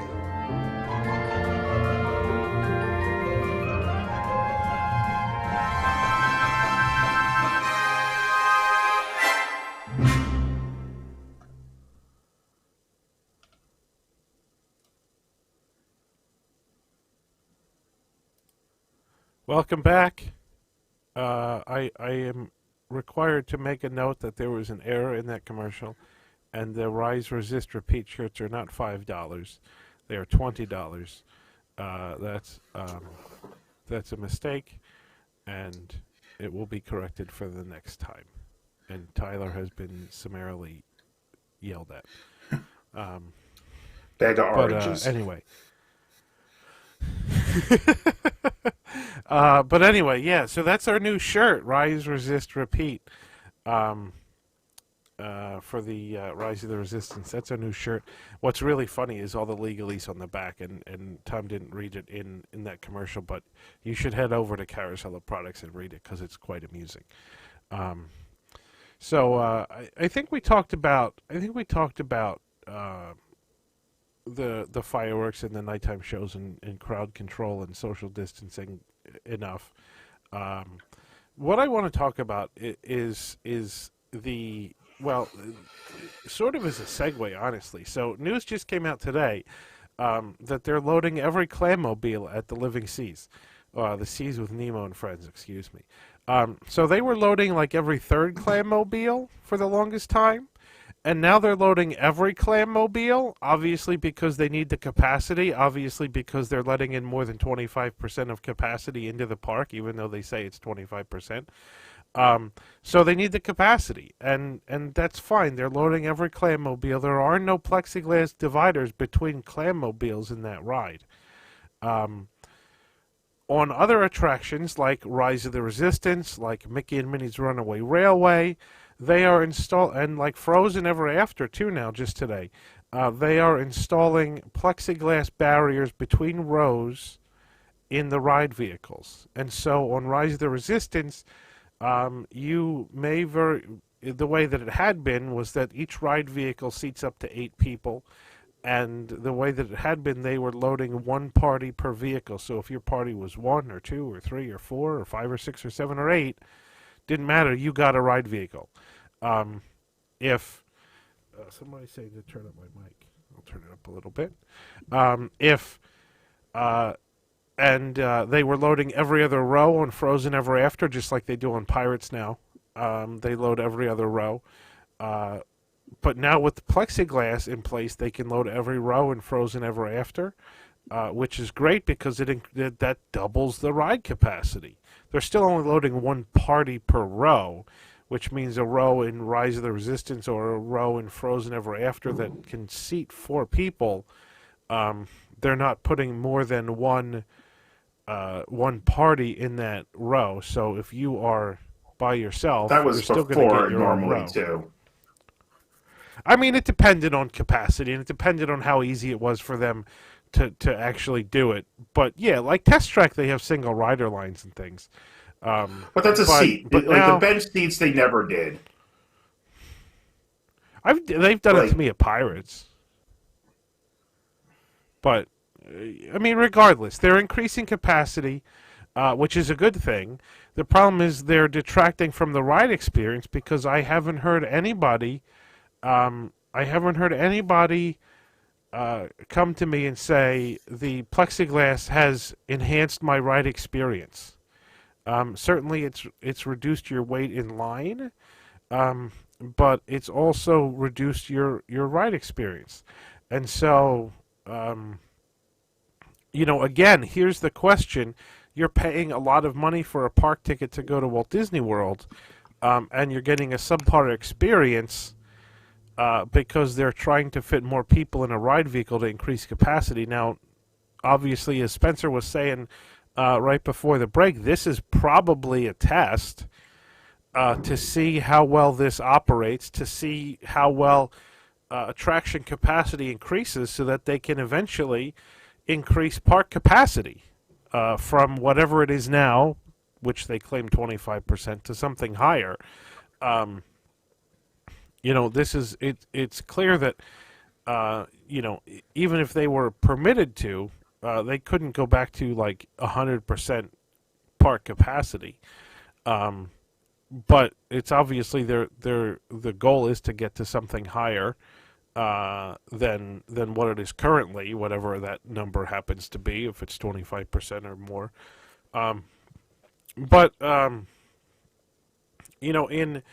And we saw this a couple weeks, I don't remember how many weeks ago it was, at Universal on the Hulk coaster.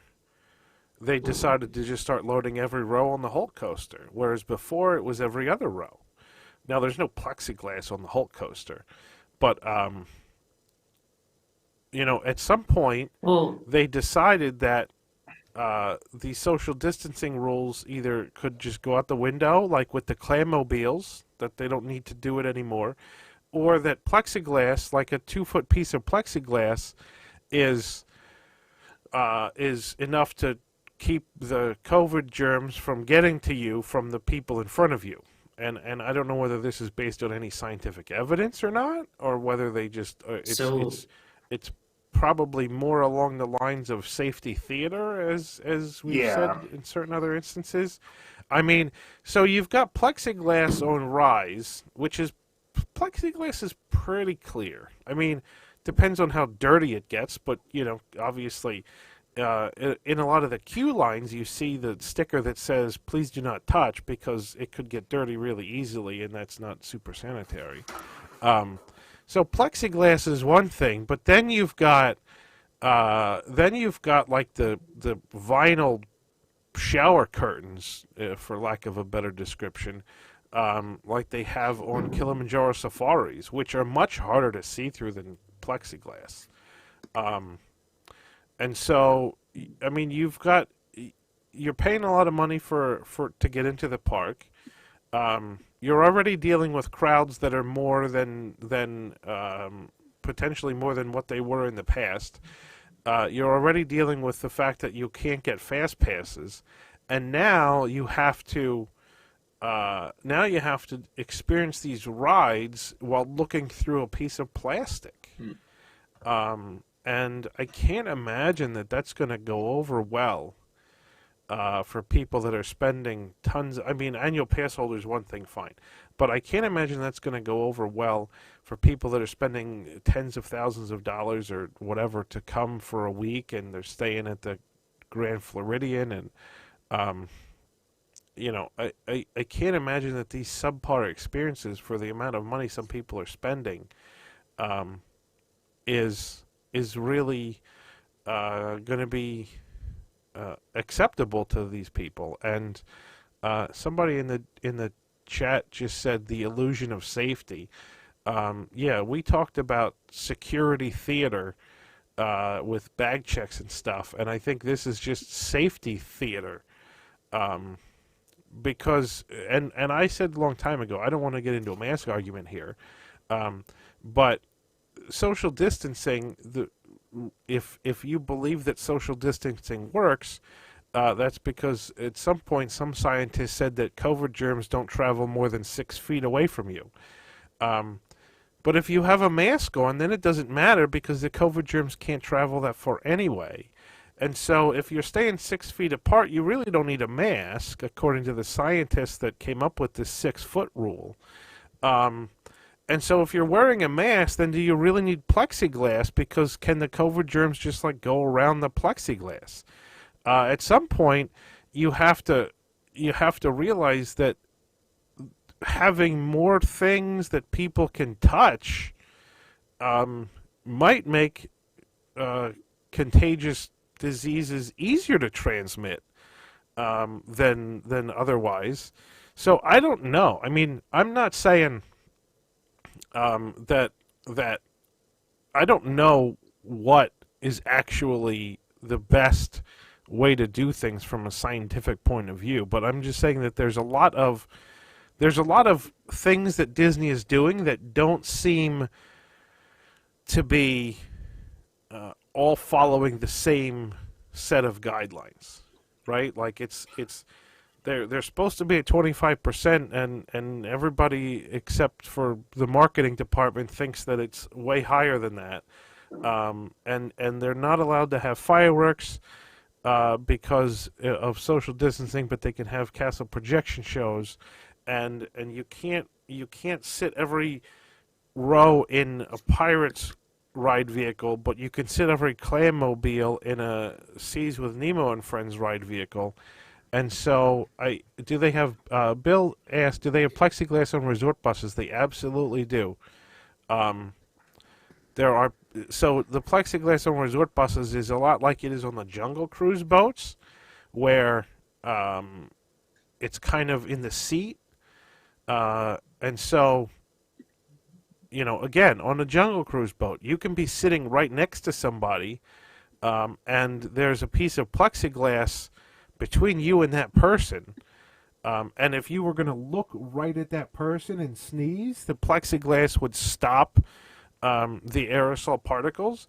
But if you were looking straight ahead and sneezed, the aerosol particles could go right around the plexiglass, especially when the ride vehicle's moving.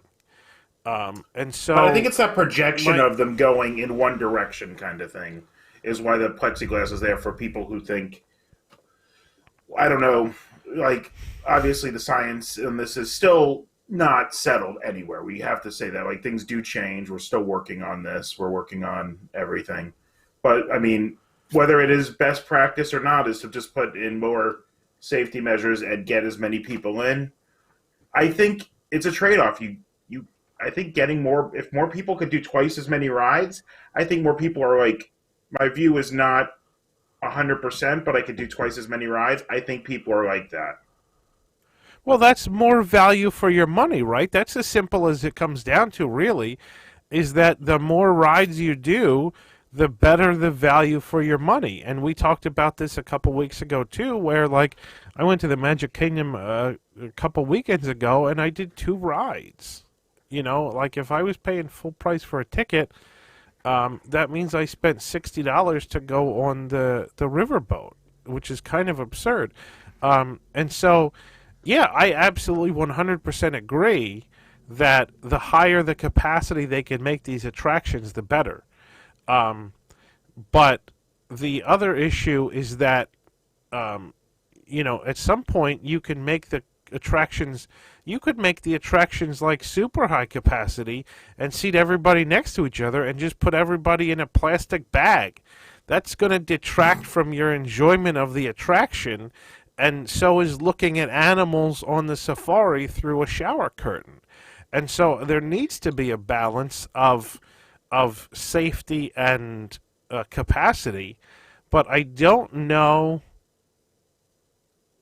Again, unless this is based on sound scientific evidence, I don't know that you need to put plexiglass around everybody on every ride vehicle, because aerosol particles can go around plexiglass.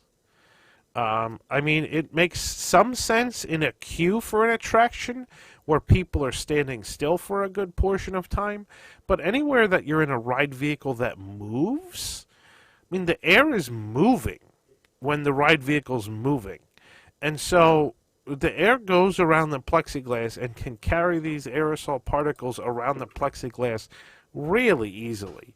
And so I think the problem is that there's different scientific theories out there about what protects people, and they're kind of just picking what makes sense or what's easy to do, or I don't even really know at this point, like how they're selecting what sort of safety measures to put into place. I mean, they put dots on the ground on Main Street for you to stand as a safety measure, but not making people stand on those dots. Well, then why did they even put the dots there if they're not going to make the people stand on the dots? I mean, it's some kind of illusion of safety. Oh, look, Disney's got this safety thing down pat. They've got these blue dots to show people where to stand. But if no one stands there, then they're pointless. And so it's kind of like, again, it's just the illusion of safety, I think, for a lot of these cases. And I guess if that means more people are going to come to Disney because they feel safer, I guess that's good for Disney's bottom line. Because the parks obviously need to make money. But at the same point in time, how can more people come when the parks are limited to 25% capacity? At some point, they're going to need to announce that capacity figure that they invented has been increased, because obviously it's going to be more. The more people they let in, the more obvious it's going to be that they can't claim to be at 25% capacity. And I'm going down in a couple weeks over Thanksgiving weekend, and so it's going to be really interesting to see what it looks like there. I think over the past week or so, crowds have kind of lightened up a bit. Like, we going for a couple weekends in a row that were really, really crowded conditions, and I think this weekend it's gotten a little bit lighter. So it'll be real interesting to see what happens over Thanksgiving. So Yeah, I mean, you've got to do the capacity. for That's it. But how you do it, they're playing and with. it's definitely important that you are providing guests with this peace of mind. I know here with Universal, our Universal stopped skipping rows in ride vehicles in August. The first month they were open, they were skipping rows on Flying Dinosaur Dream, as even on how every party would get their own little flying thing, whatever those are. And now with Universal, they have every row open, and everyone is like, you're filling in every while still socially distancing the row that you're in for the most part. Like, I think I've been on I've had 50-50 experience at Universal, where sometimes they'll skip a seat and sometimes they won't skip a seat, but they're filling almost all the seats now. And if they're doing that here and haven't seen trouble and people are obeying their masks or obeying mask mandates and, you know, not being stupid, I don't see any reason why it wouldn't work in Orlando as well if people are obeying their mask orders and not being stupid. The problem is that's not always the case from what we have seen. At TDR, we're still skipping rows, and I sent this to Kevin. So on Enchanted Beauty and the Beast, that's the only ride right now where they're doing plexiglass because they want to fill every seat because it's a lottery ride. And they want to maximize the capacity because it's the newest thing. And I sent Kevin the first POV I tried to take. I was in the back row behind plexiglass, and it was not a good experience. And if you have that video queued up, Kevin, I can talk about that for a second. But if not, that's okay. Kevin's not here. Oh, Kevin's not who's here. doing VMix this week? Me. Oh. Look in Slack and put the video up, Jason. All right, let me find it. But it really is not a good experience, and I absolutely understand why people are upset that Runaway Railway or Rise of the Resistance is putting these plexiglass barriers up. It looks terrible, and it detracts so much from the ride experience. I get that it improves capacity and allows for the illusion of safety theater. Here we go. But you ready? There's so much lost. Yeah. So Tom called this the worst POV of all time. Just press play. Because, see, look, I'm behind these barriers. And you can see, like, everything going on around you. And it's just really not a good experience at all. And I think we have a video up as well of Rise of the Resistance and what that's like on the ride. But just see how much is detracted from the ride experience. It's a ton of Plexiglass. reflections. Yeah. Right? Like, I think honestly, if you had plexiglass on Kilimanjaro safaris, that would probably be okay. Because you're outdoors, yeah, in natural lighting, but right. But anytime you're in an interior ride like Rise of the Resistance, Frozen Ever After, there's going to be a lot of lighting effects that get reflected by the plexiglass and make it a horrendous experience to try to see what you're supposed to see. It's kind of like you've got lights shining in your eyes while you're trying to look at a set piece. Yeah, it really ruins the experience. And I think with Frozen Ever After in particular, that's a boat ride. And in our article, there was like pictures of the plexiglass with water droplets on it. Because I guess there's a scene where you get splashed. I've never been on the ride. But I guess there's a scene where you get like some water on you. And it just... you can, yeah. That makes it that makes the ride experience even worse.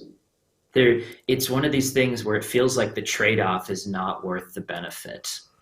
But, right. What do we care about guest experience at Walt Disney World anymore? Well, and that's the thing, is so at some point, people, that's kind of where it is that, okay, so some people are happy because the capacity's increased, and so you can either ride more attractions in a day, or you can not wait in lines as long. But at some point you have to balance that with, well, do I want a subpar experience? I mean, if you want a subpar experience, you could just go to Six Flags and not have long lines to wait in and not have plexiglass. I mean, it depends on how you want to receive your subpar experience, I guess. Do you want a good ride ruined by plexiglass, or do you just want a crappy ride to begin with? Whenever you ever been to a Six Flags without long lines? I haven't been to a Six Flags in a long, long time. But if you go on Halloween, and there's your answer. I used to go to Hershey Park all the time. I used to go to Hershey Park all the time on Halloween, and the lines were super short. So. Oh, Hershey Park. Oh, okay. Yeah, Hershey Park is the best. Well, almost the best. But anyway. Anyway. So Jonathan in the chat said pretty much like what I've been saying all along, is that at some point people are going to go, but they're going to look back on their experience and they're going to say, was this a great experience? Was it worth the amount of money I spent? Or was it a subpar experience? And enough people, if enough people decide it was subpar, yeah, absolutely. Absolutely, because I 100% think it's going to happen. It's going to take a while to happen, but it's going to happen. And Bill in the chat said, JPEG has trashed the parks, but we have plenty of blue and rose gold paint. So, yeah, I mean, the subpar experiences that are going to make people not return to the parks is not limited to plexiglass by any means. And we talked about this with entertainment cuts, right? Like, at some point, there is going to be enough things missing from the parks, regardless of how good the attractions are, until that people are going to say, well, I'm not going to come back until everything's back to normal, or I'm not going to come back until there's fireworks, or I'm not going to come back till there's a nighttime parade again, or I'm not going to come back till there's a COVID vaccine. But it doesn't really matter. It all comes down to the point that all of these people are saying they're not going to come back. That's a problem for the bottom line, really. And so, and Mike's Adventures in the at some chat point, just said, he says, I think everyone's gotten used to writing off the current park experience because of the situation. Right, absolutely. And so when the situation improves and the park experience doesn't, that's when you're going to see people saying, screw it, I'm not going back. Because once there's a COVID vaccine and the COVID transmission rate is like, 5 new cases a day or whatever, and Disney still doesn't have fireworks, it's going to be the same exact argument that I made last year that said, why does Magic Kingdom not have a nighttime parade?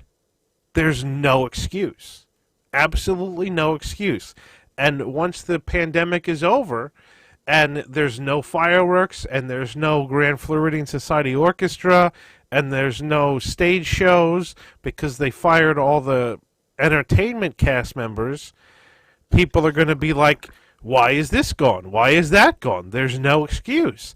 And it's going to be even worse for the people that haven't been there since last year, because those people are going to be in for an absolute shock to their system when they think, oh, the pandemic's over, everything's back to normal, and boom, it is not even close. So honestly, I think the people that have go often, or at least somewhat, during the pandemic, like, we've seen things incrementally change. But people who haven't been there at all in 2020 and can remember what it was like in 2018 or 2019, and their next trip is in 2022 and the pandemic is effectively over, or whenever the pandemic is effectively over, those people that said, I'm not going till the pandemic is over, and the pandemic is effectively over, and they decide to go, and there's still all this stuff that doesn't exist anymore, those people are going to be so disenchanted with the entire experience of spending thousands and thousands of dollars and going when there's no pandemic and still missing half of the experience because of all the cutbacks that have not been restored. That's what I think is going to go. That's what I think is going to create a huge problem down the road. And I was talking to one of my friends. He goes to virtually every Disney park in the span of a couple of years. Not like Tom level of Disney traveler, but but pretty close. And he went to Disney World in February, right before all of this happened. And he's always telling me, like, don't be doom and gloom about the parks and try to keep a moderating voice on my thoughts and opinions that I share. But I was talking to him about Disney World because we've both been watching what's going on. He said it's never going to be the same. We're not going to get back. And he said that's exactly what Tom said. After all this ends, he said, because he lives here in Japan, he says, out of the 4, if I was given a chance to go to the U.S. parks 5 times a year, 4 out of the 5 times I would choose Disneyland instead of Walt Disney World moving forward. I mean, I probably say the same thing back when Disneyland had Paint the Night, but now that Disneyland doesn't even have Paint the Night, that's a problem to me too. Well, I feel like Disneyland is going to bounce back towards the normality that we knew a lot more than Walt Disney World will. They have to the locals more than almost any other resort. I think Disneyland and Tokyo are the two that really have to fight for the locals and have to make sure that things are pleasing to them. And I'm sure that Disneyland will not fall as far as Orlando is, my guess at least. Probably. But, I don't know. I don't know. I mean, put it this way, it's not looking good. I mean, that's my prediction. It's not looking good. And I mean, I would love to be proven wrong eventually. But, Tom said this on News Tonight when we talked about the all the entertainment cutbacks and layoffs 2 weeks ago. He's like, it's never going to be the same.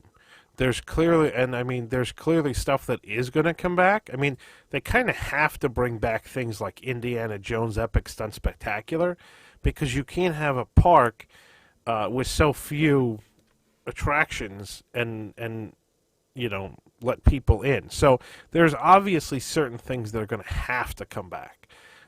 Either Indiana Jones Epic Stunt Spectacular is going to come back, or they're going to bulldoze this theater and build something else there. But something has to come back in that space, right? Like Beauty and the Beast live on stage is probably not going to come back, but some other stage show will come back in that space. But then you've got things like Streetmosphere, like Citizens of Hollywood, like Grand Floridian Society Orchestra. And those are the things that very likely are not ever coming back. And because those are things that don't really impact park capacity. And people don't write them on the surveys because it's a sort of incidental. It's a sort of... surprise and delight is the Disney catchphrase for these kinds of things that aren't designed to be what you build your day around, but they're designed to add a little bit of magic here and there to make sure that your experience overall at the park that day is something memorable and something that you want to repeat and something that you want to come back for. And the less surprise and delight things that happen, the more you're not going to say this was a memorable Walt Disney World trip. And the more you say it wasn't a memorable trip, the more you're likely to push back or postpone or go somewhere else the next time you're thinking about a vacation. And so, I mean, I say this in different ways every week, I think. But I still think that's absolutely the case. And I would love to be proven wrong in the long term, but there's nobody that has any argument that I've talked to that can come and say that line of thinking is mistaken. Yeah, it's a rough time for atmospheric, absolutely. I really, you know, your average guest may not. Oh, Rob Bazemore, super chat, $10. He says, I literally stepped off of the plane from a trip to Walt Disney World and we had an amazing time. Nothing felt subpar, and we've already booked our return trip. And that's actually what I was That's about to good to touch on hear. is, there are people who still are going to be satisfied.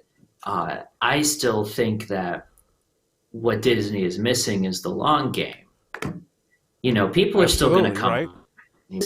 Walt Disney World is an American institution, and families are still going to come every year. Right.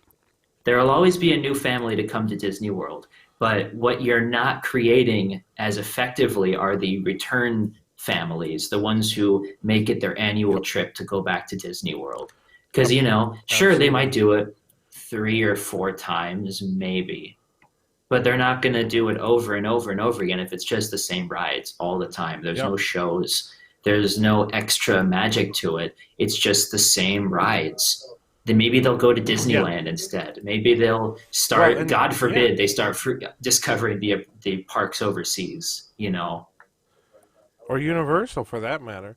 I mean, and So that's so yeah, we're pretty much out of time for tonight. I want to address Rob's comment, um, because I I want I'm glad that Rob had an amazing time, and that nothing felt subpar. And I think that's it's not like I think that Rob is making this up. I totally believe it. But if you're the kind of person that goes to the parks at rope drop, and then you don't stay until the fireworks at night, and you don't worry about nighttime parades or nighttime shows, and you're the kind of person that would scoot past the streetmosphere characters that are causing a big traffic jam in the middle of the road, I could see how you could absolutely have an amazing time and not feel subpar. But, honestly, I've felt a trip to Disney World has been subpar every single time I've gone since Spectrum Magic and Main Street Electrical Parade stopped, because I am an enormous fan of nighttime parades, and I felt that my experience was subpar every time I go to a Disney park and not have a nighttime parade. And so, I would go out to Disneyland and to see Paint the Night, basically. And I was so happy to go to Shanghai and Hong Kong and see their nighttime spectaculars. And I was so happy to go to Tokyo and see Dreamlights. And so it really depends on your perspective. It really depends on what you like to do at a Disney park. And the good thing is that there's a lot of different things to do at Disney parks, and there's different kinds of people. But eventually, if enough things keep getting cut, then they'll like Spencer said, there'll still be families that go and say they had an amazing experience. But if that number dwindles over time, and the number of return guests dwindles over time, that's a problem for the company. And I think that's a problem that the company doesn't recognize right now as being a problem. I think they're ignoring it, or they're overlooking it, or they think they have It's not their problem. They're not going to be in the chairs in 5 years, Absolutely. and that's a problem. Absolutely. yeah. Yep. Absolutely. Not So thinking I for think the that's long-term viability and sustainability No. of the company. No, but is this very is what I much- said. I said this. I said this on Twitter before a couple weeks ago. Is that when the company is focused more on the shareholders and the short-term return, then the product is generally worse, because no one thinks about the long term, because no one's going to be there for the long term. And that's the difference between a leader like Walt and a leader. And honestly, Eisner was very much like this. Eisner came in 1984 and knew he wanted to stay in this job for decades. He knew it. He wanted it. He thought He loved that from the minute he got there, he loved it. Absolutely. He loved the parks. He loved the whole concept, And so from the minute he got there, he was thinking long term. And Eisner's the last person in the CEO position at Disney that's ever thought long term. And that's And the an irony issue, is, and he's that's somebody where from we've the been outside. It's possible to again? find someone from the outside who has those I mean- perspectives, though. I mean, Chapek's essentially someone from the outside. I mean, He's worked been with the with company Ketchup. 10, 11 years. No, he's been with them a Yeah, but long time. Yeah, but it doesn't matter because Almost he's 20 not years, in love with the actually. parks. You can have somebody from inside or outside, it doesn't matter. You need to have somebody that loves the parks. And if you don't have somebody in the top spot that loves the parks, then the parks are going to suffer under that leader. It doesn't matter whether or they're at least from inside or outside. understands the parks. Well, I mean, once you, At the you very need to least, want... someone that, at the very least, someone who can put a Tom Staggs in charge who understands the parks. Right. If you can't Either have that a or CEO you need to who put understands somebody... the parks, Right. Sure. then put Tom Staggs or someone like that, someone who's like that and Absolutely. understands what the parks are and how Imagineering Absolutely. works, and lets Imagineering do their thing. Yep. Yeah. I mean, that's... And for most of his that's term... exactly right. And for most of his term, Iger was very, very hands-off. He let people do their He jobs, was. which was And for working. most of his Yeah. term, he had somebody competent as head of parks. And even when he put Yeah, Tom Tom Staggs for a Staggs long in that time, yeah. position, we thought to her, like, I remember thinking, oh my God, this is the end. You put a financial guy in charge of the parks. But no, Tom Staggs knew what he was doing. Tom Staggs was very competent in charge of the parks. It was after that things became a problem.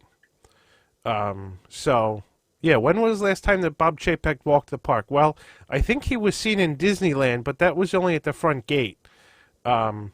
And He was at Galaxy's Edge, the opening. I think that's it. Yeah. But anyway, all right. I think that's a good spot to stop because we're just going to regurgitate the same things over and over again anyway. Please hit the thumbs up button, the like button on YouTube. Please hit the bell to subscribe. All of you who are new to this show, thank you for tuning in tonight for Pressing Issues. We come on every Sunday at 8 p.m. For anybody who's accustomed to watching a lot of WDWNT shows, if you haven't seen the announcements over the past couple weeks, a number of our entertainment-focused offerings are moving to our new channel, WDWNT Entertainment, which is available at youtube.com/WDWNT Entertainment, of all things. And you can also Or get to it much easily, easier. quickly by going to WDWNT.tv. There you go. That was my next That's thing. right. And so shows like the RPG and Geekly Ride Kingdom. Rehab and Geekly Kingdom and Cosmic Read are all on the new show. Cosmic Read tomorrow night at 9 p.m. is going to be on the new channel, WDWNT Entertainment. So definitely head over there and subscribe to that channel as well. The main reason that we're sort of separating things is because that YouTube's notification system is so horrendously bad, and we have so many shows and live streams from the parks that people were missing notifications on shows they want to watch. So this way, with two separate channels, you can get notifications for both channels and not be limited, and hopefully that will help you keep up to date with the shows that you like to watch. So all of that. Thanks again Don't forget for the watching marathon tonight. coming Stay up. tuned. Oh, wait. Yeah. Don't Oh, yeah. forget. Friday the 27th through Sunday the 29th is our 65-hour charity marathon show to benefit the cast member pantry. Yes. So every Jason can year, for expand those on of that. you who are new, every year we do a charity fundraiser show on the weekend after Thanksgiving or thereabouts. And so yeah, Friday through Sunday, the 27th through the 29th, we are going to start at 7 a.m. on Friday morning, Black Friday. 7. Yeah, 7, and we're going to go until midnight on Sunday night. That's a 65-hour show to celebrate 65 years of Walt Disney theme parks. We are going to be live for 65 hours straight. Most of that is going to be Spencer in the parks in Tokyo. when we're all sleeping. But yeah, so and we usually do a fundraiser for Toys for Tots, but we thought with all of the layoffs and everything happening this year, that raising funds for the cast member pantry that helps the Disney cast members who have been laid off is probably a good thing to do to support the local community. And so we're raising funds for the cast member pantry. We don't have an itinerary for the marathon yet. We're still working out a schedule for that will be released. It'll probably be released in about a week. A lot of your shows you love are going to be on. We're talking about, like News Tonight, Back to the Future. We're talking about possibly Around the Hub returning as usual for the marathon. Yeah, no, Around the Hub is on the schedule. Locked In with Eric Morton is on the schedule. So a lot of the shows that we did in like March and April and May during the closures that are sort of were for that segment of time. A lot of those are going to come back. So yeah, Around the Hub, which hasn't been around for ages. Yeah, no, we'll publish a full schedule in probably a week and a half. We'll have that schedule out, but I can tell you for sure Around the Hub is on the schedule. WWNT, the RPG, is on it, I believe. We're Cooking with Nick. That's something that we haven't done in a long time. We'll have plenty of games. We'll have plenty of interactive stuff. Yep. And then at the very end, we do an auction. And also setting up a Tokyo Disney Watch Along for those of you who missed that from WWNT Live. We're going to do another one of those. Yep. And then at the end, to cap it off, we have an auction of all kinds of items where your auction bid goes directly into the charity fund, and then we send you the item. So that is absolutely going to happen. We have tons of items. We haven't put them up yet, but we'll get those up. And that's all going to be Thanksgiving weekend. So, yeah. Mark your calendars for 65 hours of WWNT. And just a note, timekeeping article did drop while we were on the air. Oh, good. So now you can go and look at those really weird, big-headed People of America characters in the America on Parade floats. So, all right, that is everything. Stay tuned to WWNT this week for all of your Disney news. We'll be back next week. Let's see. I think that's probably about it. Hashtag Fire Chapek on Twitter. And that's it. So good night, everybody. Have a good day, everyone. Thanks for watching.